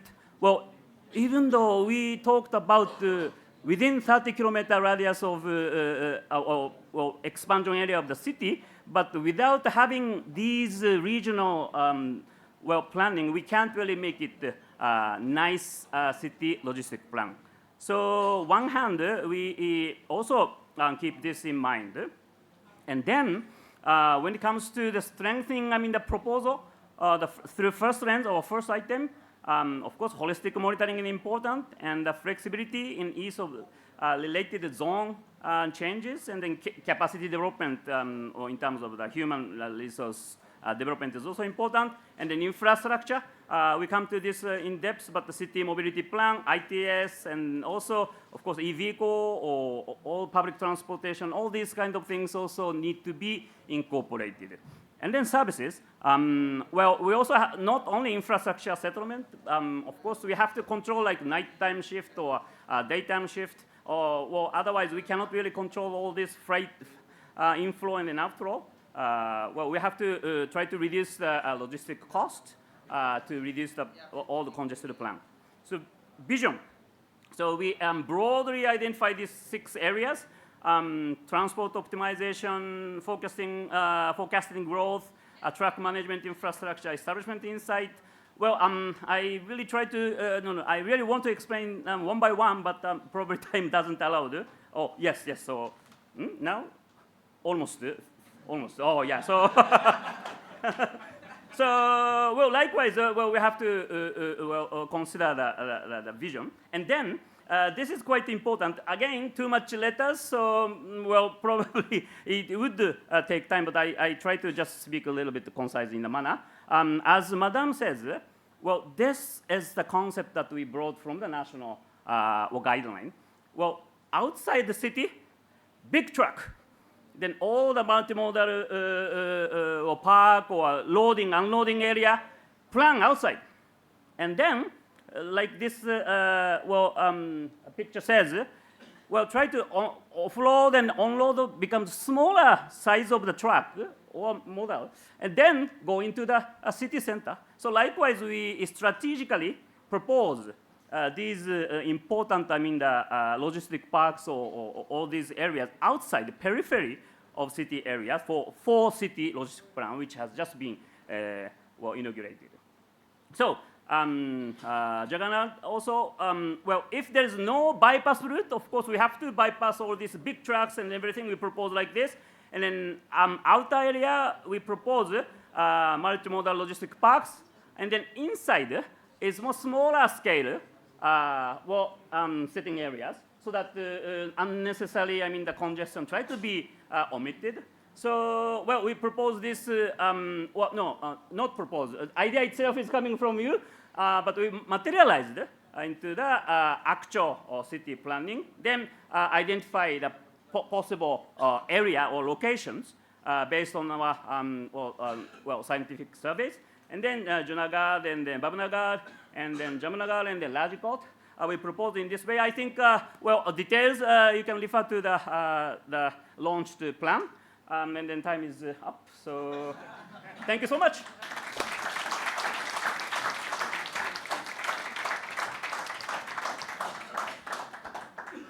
Thank you, sir. You, in a very concise manner, but you put forth very important points, so thank you for that. And now I invite Shri Tushar Sumera, sir, to share his views on regulatory reforms and ease of logistics operations. Please, sir. Last but not least, in a typical Indian wedding, the seniors in family decide how the food should be, like how many calories should be there, how the sweet should be, when it should be served. The parents decide still in still more details. So two things are done. I am the bride or groom, whomsoever you decide, who is preparing the menu. So I am showcasing my menu. What has come up, we are talking of harmonizing regulatory frameworks that are discussed in last 3 presentations, and how we have, in the logistic operations and in our plan, how we have incorporated all the ideas that are discussed in last 3 presentations. Central policy is already there. State policy is launched in front of you. We launched our city plan just now, and I would like to just highlight in 5-10 minutes how we have tried to harmonize it, how we have tried to come up with the projects which exactly materialize what has been discussed in these plans and policies. So these are the 5 broad topics I'll be dealing with. I believe Socrates says, like, beginning of wisdom is the definition of terms. So when we talk of harmonizing, like, what do we want, what kind of harmony we want to achieve in logistic operations. So we define harmonizing regulatory reforms as, like aligning policies, state, center, all other policies, rules, procedures, and enforcement across departments to function as one unified logistics system. So our system, our plan has to be a one unified logistics. It should propose a system. It replaces the fragmented departmental rules, so many rules around, overlapping approval systems. And what we wish, with this plan, what we desire to have is predictable freight movements. Predictability is something which should define our entire logistic policy. Faster approvals and operations, reduced compliance burden, and safer and cleaner and more efficient. I'll be just, again, the other part of my topic, harmonizing, is defined. Again, we defined ease of logistics. What do we mean by ease of logistics? This is what, your logistics should refer how quickly, how easily and predictably goods can move through one part of the city to other and from other parts, and with minimum regulatory friction and operational delays. You know, key elements are known rules, routes, timings that we have tried to incorporate. Reduced waiting and turnaround time, that also we know. Simple, digital and transparent processes. Simple processes are more important. So that also we have tried to incorporate.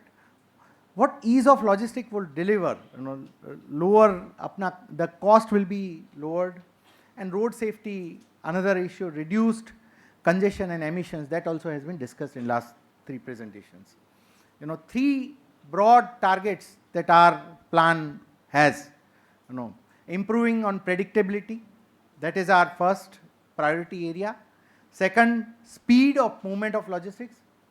Third, compliance, and making compliance easy, but making things compliant. So one rule book, one workflow and faster freight. This is the theme with which we are going. So I'll be now talking about the plan with this background that has been launched just now. Rajkot being, you know, you are here for 2 days and you know, it is the one of the most significant areas of this entire Kathiawar Plateau. This is central political, economic and social center of entire Kathiawar Plateau, Saurashtra area. So, you know, major industrial area, and the freight movement is 115.60 million tons per annum, and every day more than 50,000 freight vehicles move in this city. So this itself speaks about the, you know, the wide scale with which the city operates.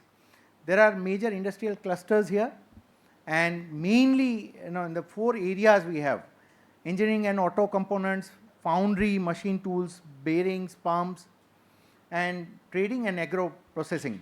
There are 4 major industrial clusters here: Aji, Lodhika, Shapar, Verawar and Metoda. Why I want you to know these names is, in the map you will be able to identify how we are placing our freight corridors. This is overview of our logistics system. The boundary in the black is of the boundary of Rajkot city, whereas the dark one is Rajkot Urban Development Authority boundary. Rajkot city is 120 square kilometers, whereas the Ruda area, Rajkot Urban Development Authority area, is almost 600 square kilometers area. So there is a 30 kilometers buffer that has been created in this plan. 3, you know, freight systems. I am so happy to share that in terms of railway and airways connectivity, Rajkot has very good connectivity. Railway connects through all key junctions of the country, and like, you know, regional linkages are also there within Saurashtra. Airways, good connectivity. A new international airport has just recently come up. Roadways, you know, connecting Rajkot to other cities, very good road network. When it comes to entering this 30-kilometer buffer, there I think our plan has to work more, and that we have started working on it, and our plan reflects that.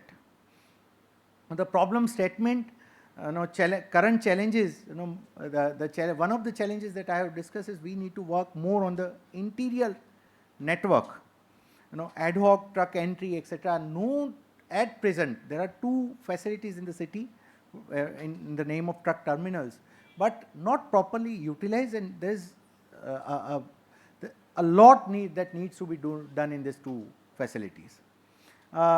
Key congestion, hamare hotspots. There are 3 hotspots where you find so much of congestion, and resulting impact is traffic congestion is 1, higher logistic cost 2.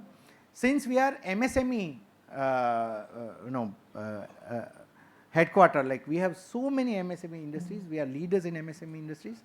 So, you know, for them the logistic costs are making big difference. Harmonizing our CLP that we have discussed.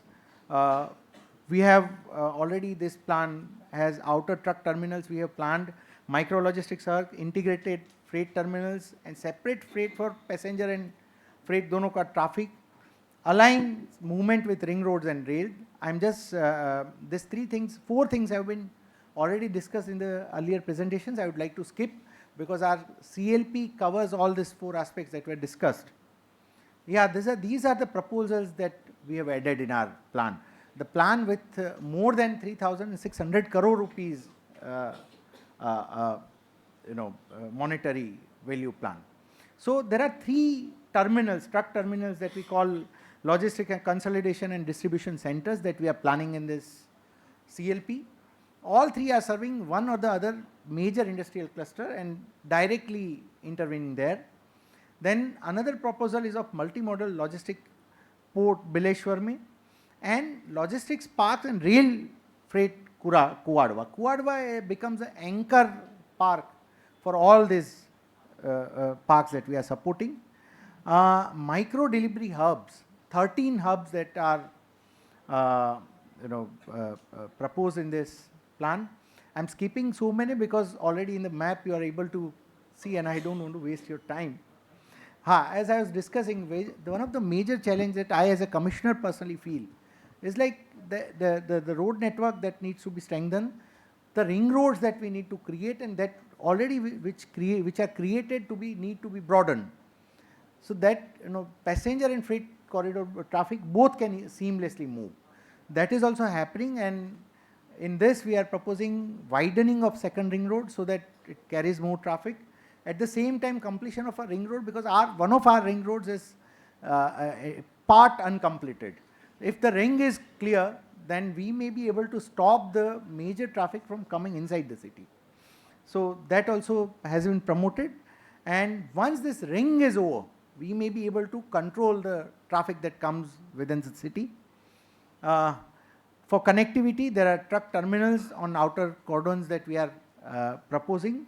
Parapipalia, Metoda and Ribda, there are 3 terminals that are being proposed. Those locations are proximity to ring road, because ring road becomes our chief, the medium of logistics transfer, and proximity to ring road is one of the criteria. Major industrial area proximity, that is another criteria, and the third one is major freight movement route. So with these 3 criteria, we have proposed these 3 truck terminals.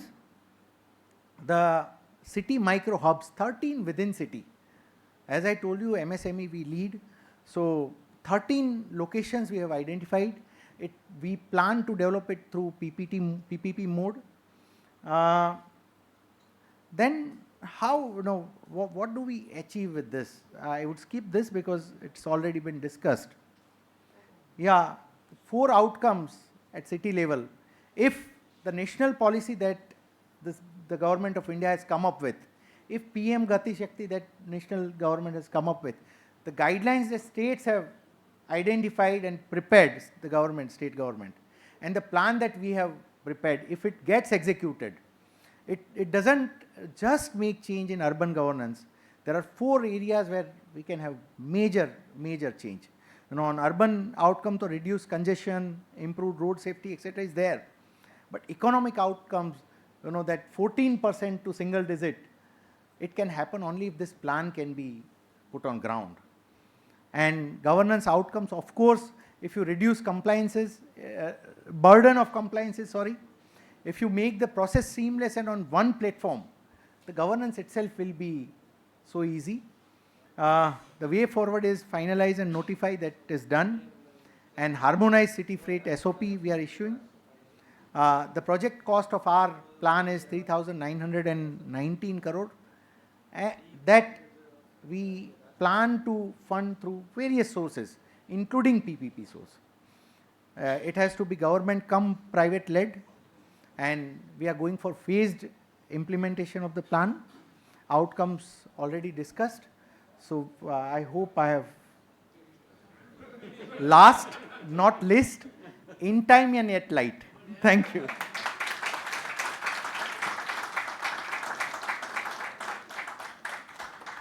Thank you, sir. That was a very practical presentation, and it gave us a lot of insights about the city.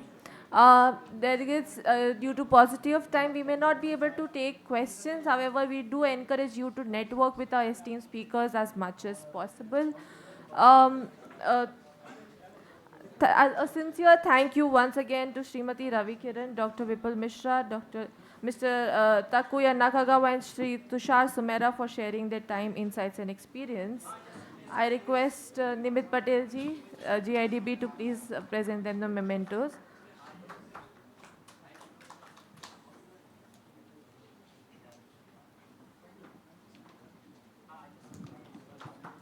A round of applause for all our esteemed speakers, please.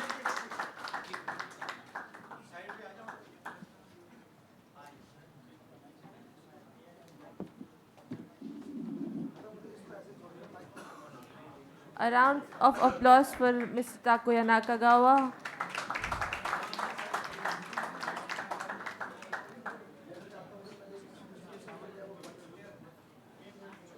And a huge round of applause for Sir. I request our esteemed speakers to please come forward for a group picture. You mean stand here?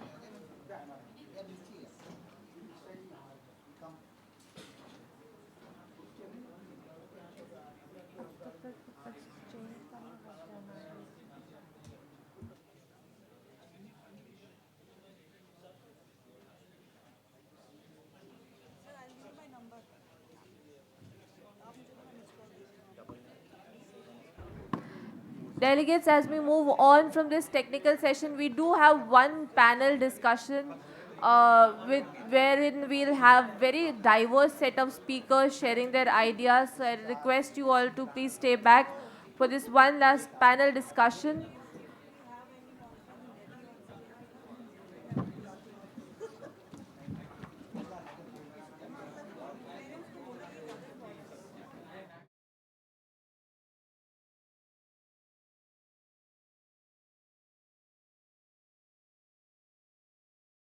Amazing panel, Mr. Sameer Patel. He's the Vice President, Globelink WW India Private Limited. He has over 20 years of experience in freight forwarding, multimodal logistics and supply chain operations. Welcome, sir. We have among us Ms. Eva Verstelen, Investment and Trade Commissioner, Flanders Investment and Trade. Ms. Verstelen supports Indian and European businesses in expanding to Flanders region of Belgium, offering market insights, policy guidance, and investment support. Welcome, ma'am. We also have with us Mr. Clint Carmichael, Chief Operating Officer, Gujarat Pipavav Port Limited, APM Terminals, with over 30 years of global experience across India and Africa, and as a former naval officer, Mr. Carmichael brings strong operational leadership across the port value chain. He leads one of India's early PPP multi-cargo ports, driving operational excellence, ESG integration, digital systems, and improved hinterland connectivity. We are also lucky to have with us Mr. Rajkiran Kanagala, Director, TCI Group Ventures, and an alumnus of Harvard Business School. Since joining TCI in 2006, Mr. Kanagala has played a key role in scaling TCI's multimodal chemical and international logistics operation. He also leads industry initiatives as chair of Logistics Supply Chain Tech Committee. Welcome, sir. And finally, we have Major General Samsher Singh Ahlawat, retired. He is the advisor for NICDC Logistics Data Services. After a distinguished career in military, he has joined NICDC Logistics Data Services as an advisor, continuing the work on India's national digital logistics infrastructure initiatives. Welcome, sir. Finally, I invite Mr. Daljit Singh Kohli, International Representative for India for the Port of Antwerp-Bruges. At one of Europe's largest ports, Mr. Kohli now drives cargo flows between India and Europe and attracts strategic investments for the port and the region of Flanders in Belgium. With over 20 years of trade facilitation experience, Mr. Kohli continues to strengthen India-Europe trade and investment linkages. Welcome, sir.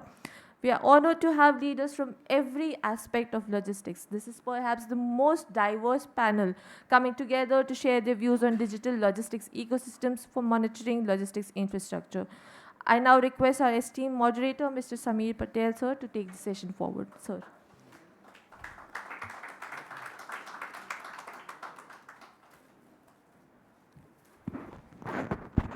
Thank you. Thank you so much for that brief introduction, and I'm happy to see so many people around. So a big round of applause for everyone. You had a long session. બહુ energy જોઈએ અત્યાર સુધી બેસવા માટે, સો પોતાના માટે તાળીઓ વગાડી દેજો એક વખત. Thank you so much.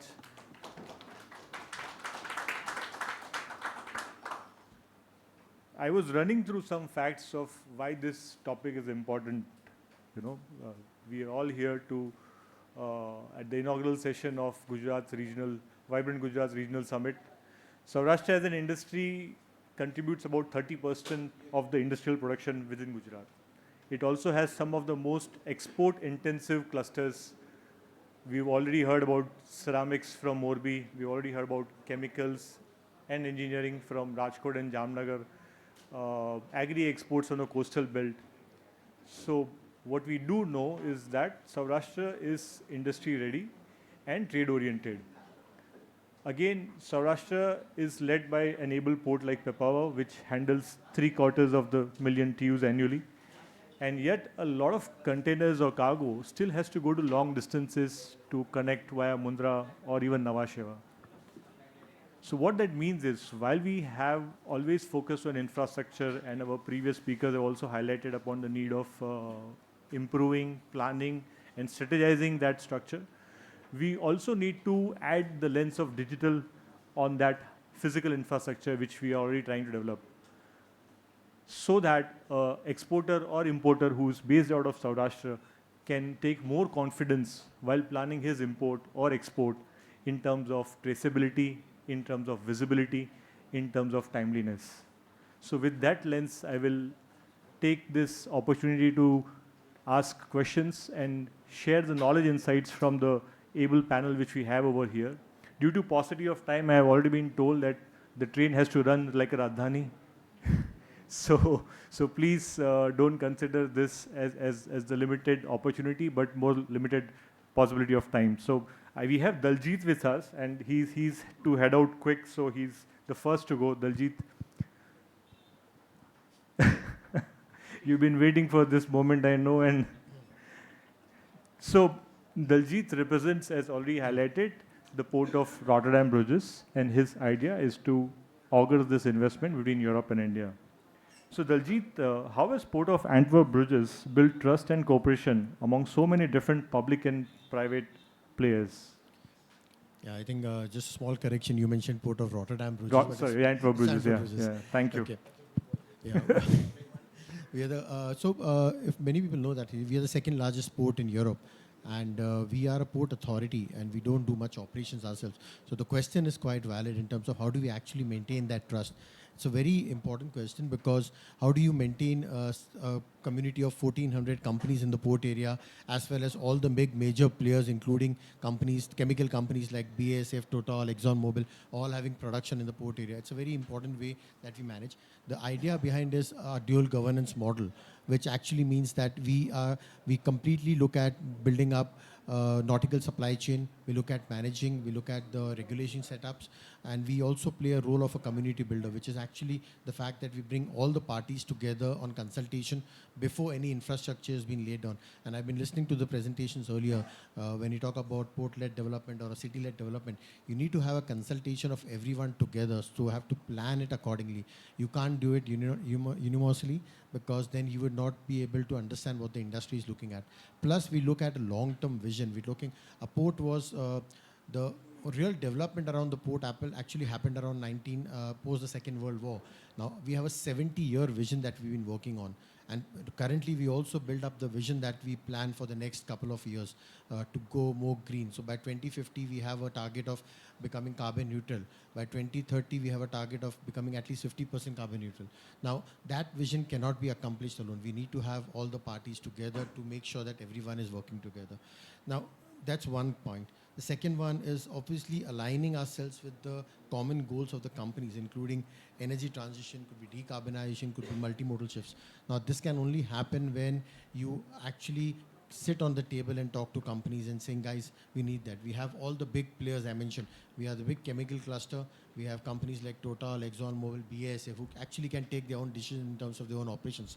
They don't need us. All our terminals are privately operated, including DEP World, PSA, MSC. Now, these guys are quite self-sufficient to take decisions. But when it comes to the whole infrastructure, master planning, you need everyone to really give their support and build the whole infrastructure that is required. So when we look at actually that kind of model, that's where the trust builds in.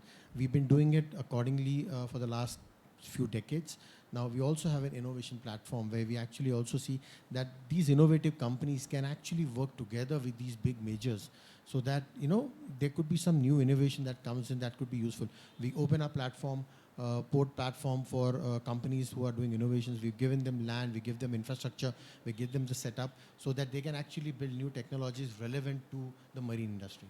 So I think in short, I would say trust can only be built when you actually have the ability to listen and talk to these companies in the port. Thanks so much for that quick effort. Would there be any digital tools which you can highlight to us? Because we've heard a lot about congestion and your experience about how you've been able to reduce or operate without congestion inside or outside the port.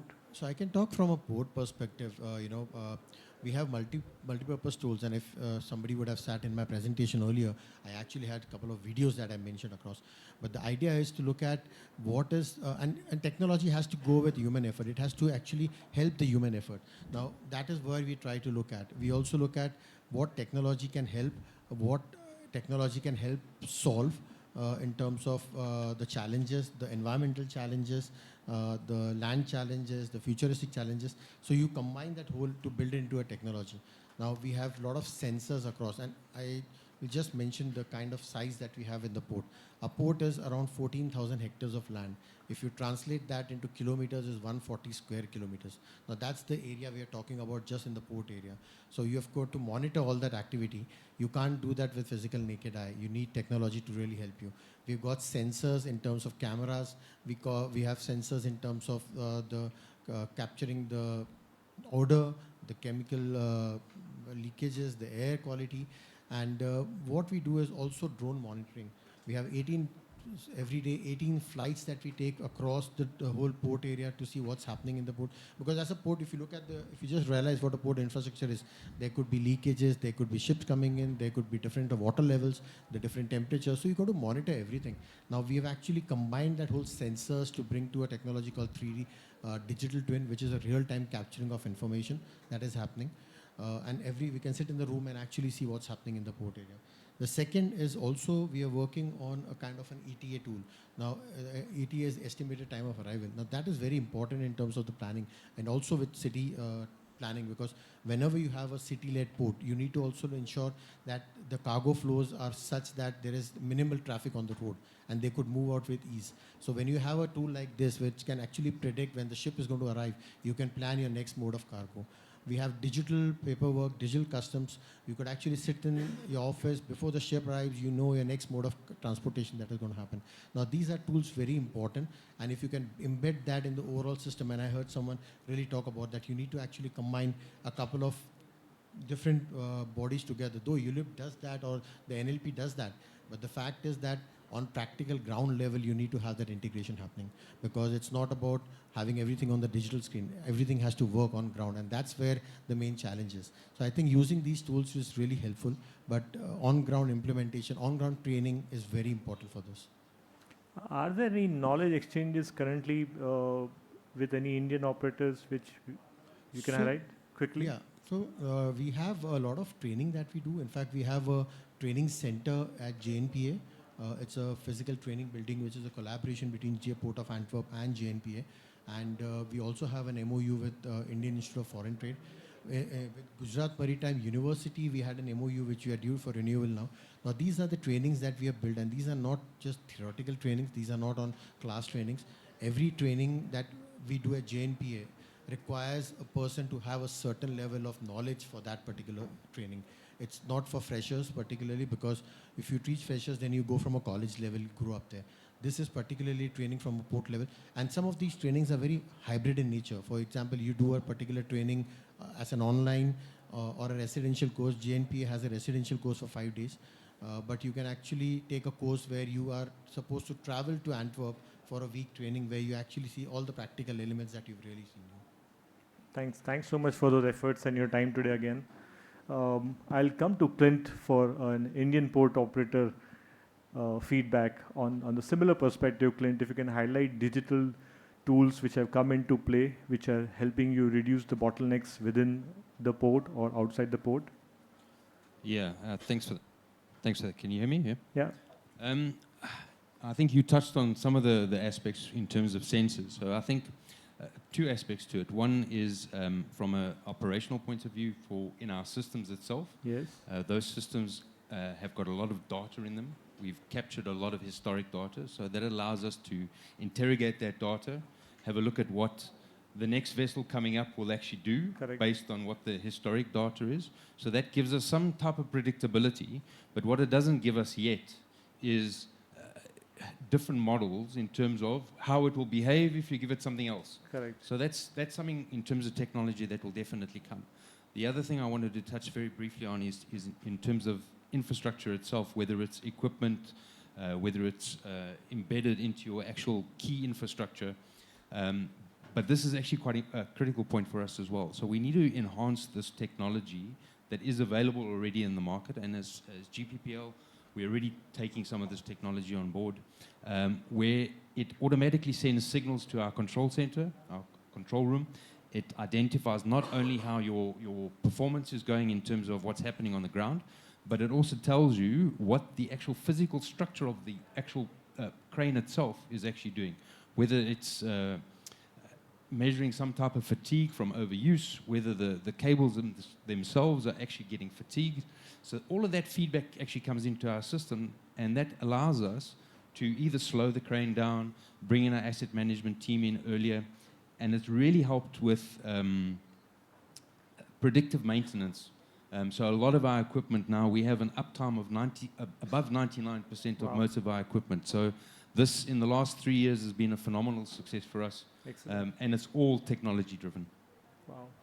So, since we are so close to a city or cities which are industrial hubs, do we have any stakeholder level collaboration to enhance the user experience and show them how the port facilities operate, work with the municipal level or the industry level, say like the Industrial Association of Rajkot? Do we have any partner visits which happens at the terminal for them?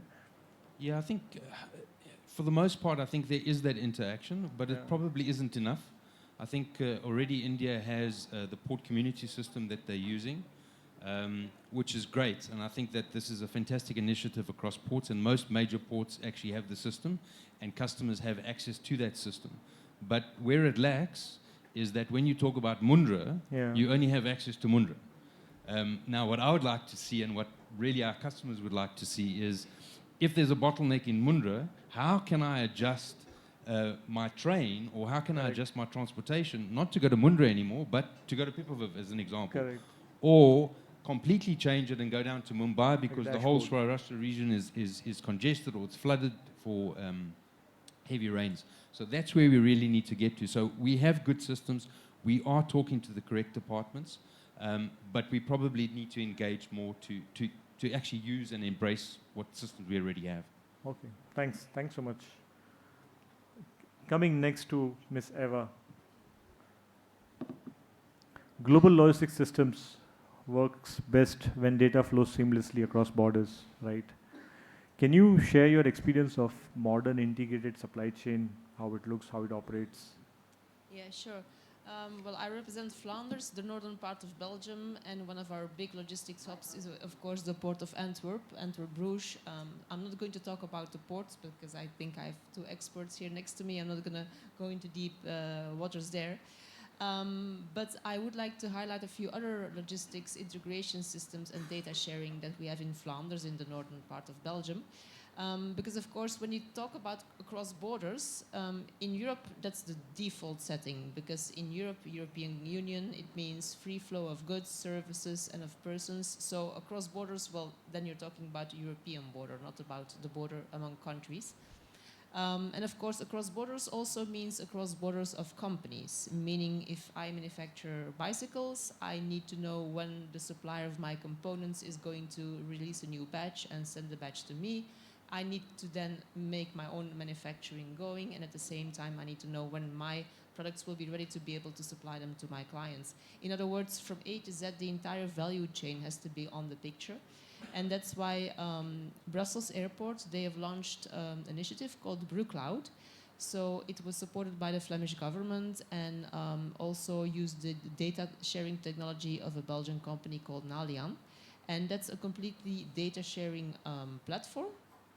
It has won several awards, and that brings together not only the airlines, but also the air cargo handlers, the customs, the consignees, the control organizations, also the service providers involved, and the truckers. So in other words, from A to Z, everybody involved in the production, the transportation, the delivery of these products is in one data platform. Everything is available. Everybody can access information, can upload information, and adjust accordingly. So I think that's a very, very good example.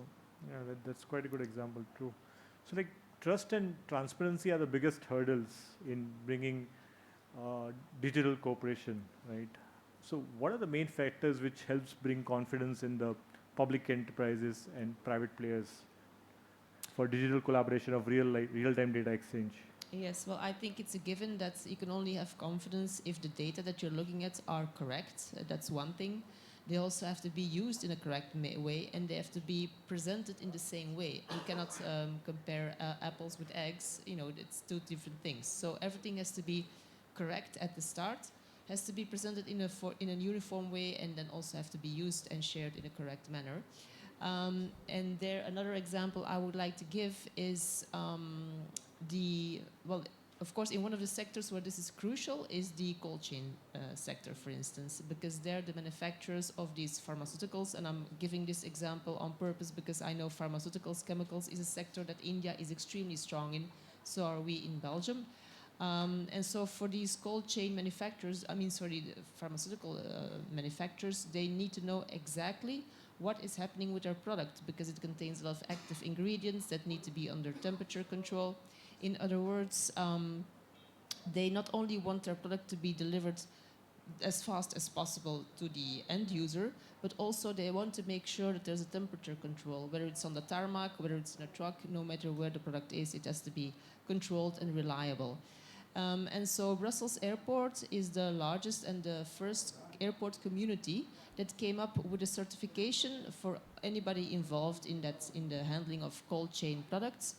And the certification doesn't happen anymore at the level of the companies, but happens by the airport community. So the CEIV certification, Center of Excellence for Independent Validators of Pharmaceutical Logistics, this certification happens on the level of the airport. So in other words, if you want to access that community, you have to present your data in a uniform way, and the certification happens by the airport, meaning that if you're part of the community, you're part of the gang, you have access to information of all the other stakeholders in the community, and you're all on the same level, so you can benefit at the same level as well. So I think that's a very, very advanced way of data sharing, of course, crucial in the cold chain sector. Thanks, that's an excellent use case. Thank you so much. Coming next to Mr. Rajkiran Kanagla, as the president of Transport Corporation of India, you have a large role to play in the surface transport, distribution, and transportation segment. From what we've heard from the previous panelists, there's a lot of challenge which comes because of different state policies, city policies in terms of seamless movement of goods. What's your experience and what are your practical ways which can be used by the audience over here to mitigate these challenges? Thank you. Hope I'm audible. Yeah. So first and foremost, दो word always हम गुजराती जानते हैं, केम छो मजामा. So I hope everybody is still fine, majama. So are we. Just to give you a background, TCI क्या करता है इस area में. So TCI from Rajkot till Mithapur and Bhuj have a lot of good presence. So we have our ships coming to Kandla, not to Pipavav. They're operating out of Kandla. We are number 2 coastal shipping player in the country. We have our trains going substantially from Mithapur, Bhuj, Gandhidham. We have a joint venture with Concor. So we move maybe 20-30 trains a month going out of this Saurashtra area. We have lot of hubs and warehouses to deliver cargo to the last mile. To let you know, TCI is one of the largest logistics companies in India. We move 2% of India's GDP by value of cargo, with more than 1,500 offices in India. So by far the largest interland logistics companies. So the point out here is, whatever we are speaking on the policy, it's already playing out. So it is not that there is so much of a challenge. Today there was a thought that do we have hubs outside the city? Yes. You go to Delhi, it is outside. It is on the KMP road. If people who know Delhi, it's on the Palwal road or it is on the Rewari road. And from there only smaller trucks go. In cities like Delhi, there is NGT, which is green tax. So you only use electric vehicles or CNG vehicles. So it is absolutely green logistics as far as most of the cities and especially Delhi is concerned. Same model can be adopted in Saurashtra, Rajkot or any municipal corporation. So it's not that the service providers are not ready. So we are ready, the infrastructure is playing out and there's no difficulty. Second, General is here, but I'm going to steal the thunder from him. ULIP is wonderful. It's, somebody said, do we have an integration? Yes, it is. You can create a single operation center where you can get the train data from FOIS API. You can get the port data from LDB. You can check the vehicle from Vahan. You can check the driver data from Sarthi. You can check PAN number validation through PAN. You can integrate the UPI for payment. You can use Google or Map My India or anything else to know congestion. You can use geofencing to ensure that the last mile delivery the truck has reached. India is advanced. What we do in quick commerce, Europe is far cry. Europe cannot do quick commerce. Even USA is struggling. So let us at least appreciate ourselves that what we have done with respect to technology and usage of the current challenges, India manages quite well in terms of delivery. So it's not that we are not there. The kind of deliveries we are doing in cities is just phenomenal. So please, the only layer missing is how do we stitch all the handshakes. So the biggest challenge is there's a port, there's a road, there's a rail, there is a interland or a city logistics. How do we integrate? That path if we cover, India will be there in the next 5 or 10 years in terms of achieving its logistics cost target. We are very confident that we are on the path. Thank you. So you killed two birds with one stone then.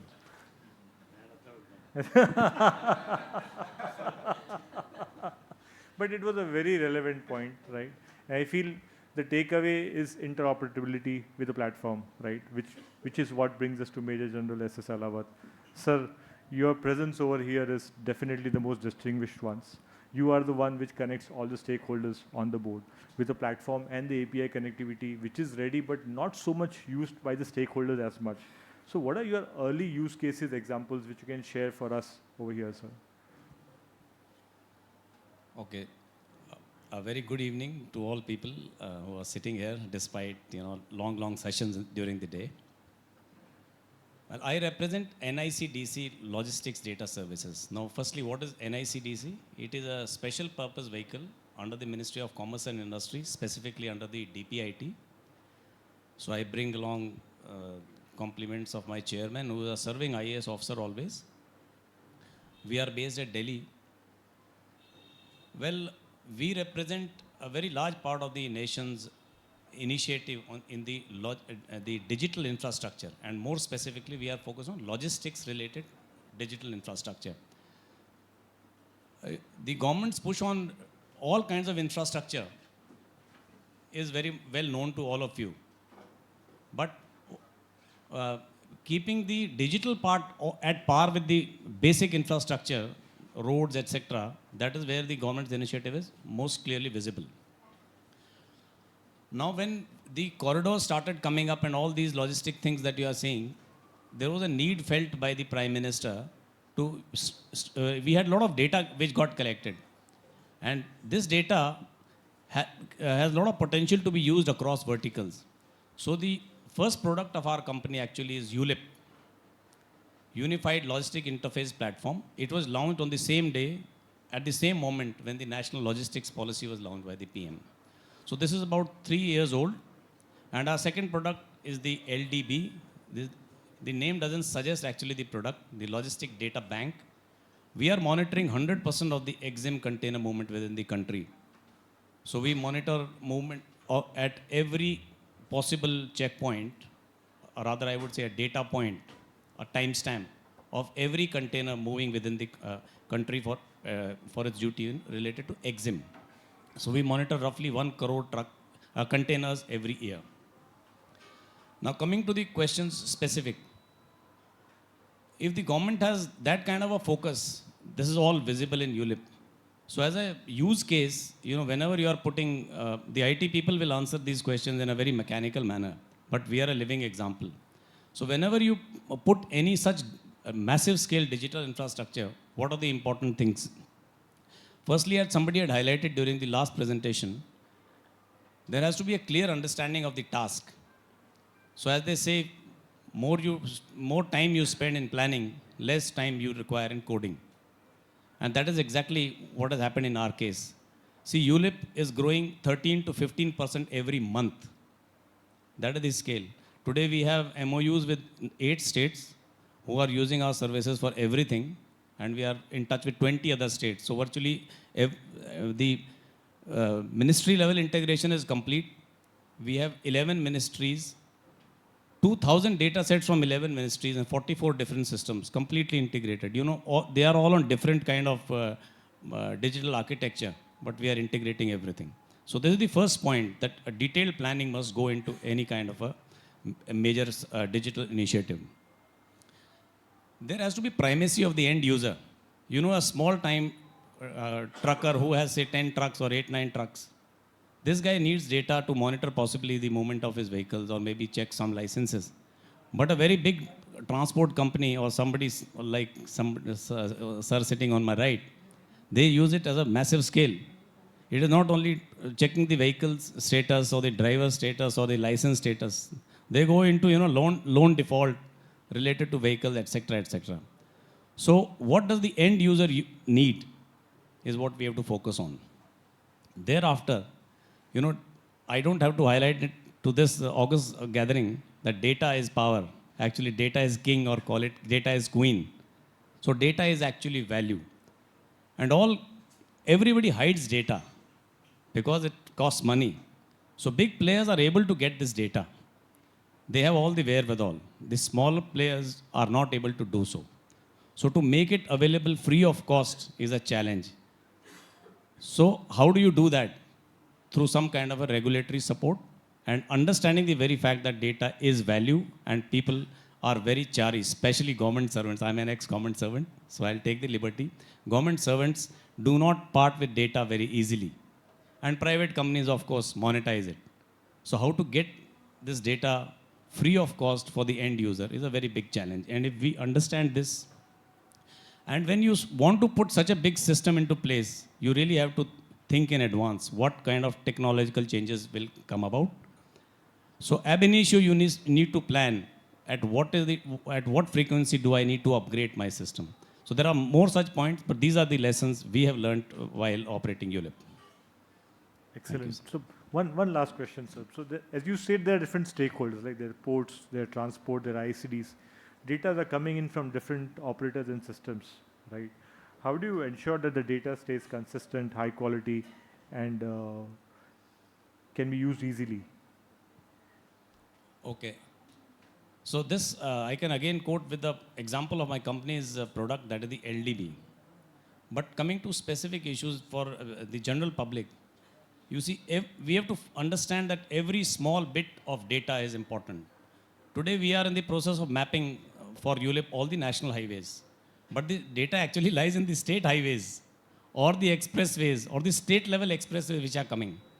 So while I'm focusing, or my company is focusing on the national level highway, you understand, we are at the national level, I'm getting everything from central ministries. But can I afford to ignore all these things that, say, the Honorable Commissioner of the city was highlighting? City level roads, state level roads, and all kinds of things. So every small bit of data is important. Ab initio, I have to start focusing on this. Then physical security, when I start moving from a legacy platform to a digitized world, I somehow, start forgetting that I was once working on a legacy system, and I become very lenient. So the physical security of your assets, where will you store? What are your redundancies? All these things you have to start first focusing on the physical security. Where will your assets be based? How your offices will be run? What kind of points will you have all around the country? Or whatever the infrastructure that you want to develop. And as I had highlighted earlier, government systems take time to change. So if you do not understand this point, ab initio, again you will have a problem. So these are some of the things that have come out of our experience. And LDB, where we are today monitoring 100% of the container movement, somebody started it on day one. We started monitoring firstly the bigger ports, as they say, the major ports, then the smaller ports. Today we are monitoring 100% of the containers. And now we have gone into industrial zones and special economic zones. And all of you who are involved with logistics will understand that container movement is there. You just move outside this university and you'll find, as the commissioner highlighted, there are 5,000 trucks or 50,000 trucks moving every day. So there is no end to data. Every bit has to be focused on. That is our experience. Thank you so much, sir. I think we just have time for one or two questions. If somebody wants to take this opportunity, we have like 100 years plus of experience over here on the dais.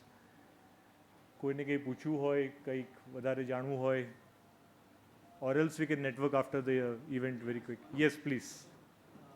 When we say LDB, in which cloud platform actually deploy? Maybe more technical. Okay, no. See, as I said, we are a special purpose vehicle. So the logistics entity is yet another special purpose vehicle within this bigger special purpose vehicle. Specific to say NLDSL, 50% ownership is with the Government of India. That is NICDIT, NIC, National Industrial Corridor Development and Investment Trust. Correct. And rest 50% is with NEC Japan. So we have the best technology that anybody has to offer in the world, and I would just stop here by saying that it is completely cloud-based. The ULIP is a, query and response-based architecture. In case of LDB, one of the ports is represented here at the top level. So we put RFID readers. So there are, and actually we are collecting data physically. So that is how we are, collecting data. It's completely cloud-based.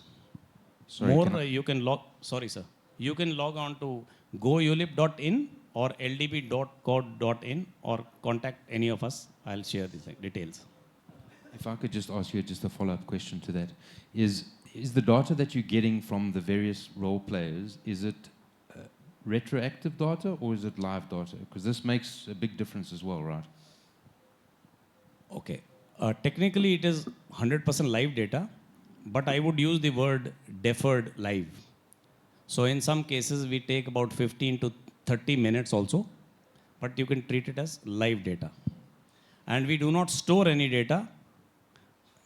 Absolutely, we do generate, as far as the container data is concerned, we generate all kind of analytics and share with all the stakeholders, including the ports and the ministries and everybody involved.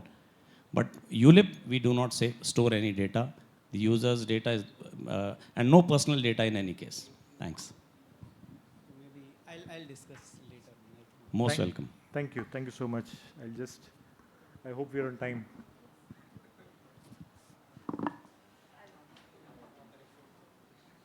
Thank you to all our panelists for an engaging interaction. I thank Ms. Eva Worstelin, Mr. Kiran Carmichael, Mr. Rajkiran Kanagla, Mr. Daljit Singh Kohli in his absentia, and Major General Samsher Singh Ehrawat for sharing their knowledge, experience, and strategic vision. We also convey our sincere gratitude to our moderator, Mr. Sameer Patel, for guiding the session with structure, clarity, and purpose, ensuring every insight found its rightful place in shaping the larger narrative. I request Mr. Pranab Nanda, Senior Manager Projects GIDB, to kindly present mementos to our panelists. I request him to present a memento to Mr. Samir Patel or Mr. Clint Michael.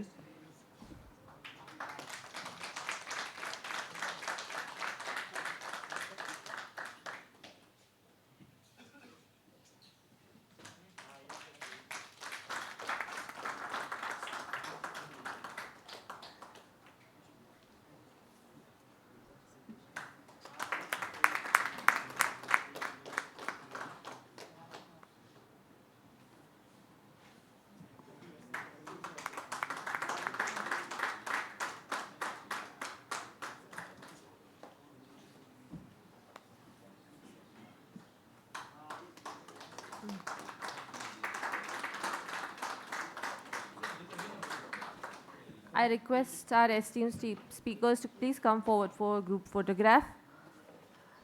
Uh, please join us as we close the panel session for this seminar. And ladies and gentlemen, we have reached the conclusion of today's session on synergizing state and city logistics plans for enhanced logistics efficiency in Gujarat. The conversations today have reinforced a central message.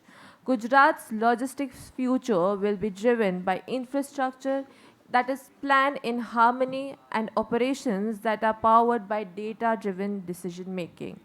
On behalf of the Gujarat Infrastructure Development Board, I extend our deepest appreciation to all dignitaries, panelists, industry delegates, friends from media, and audience for making this event successful.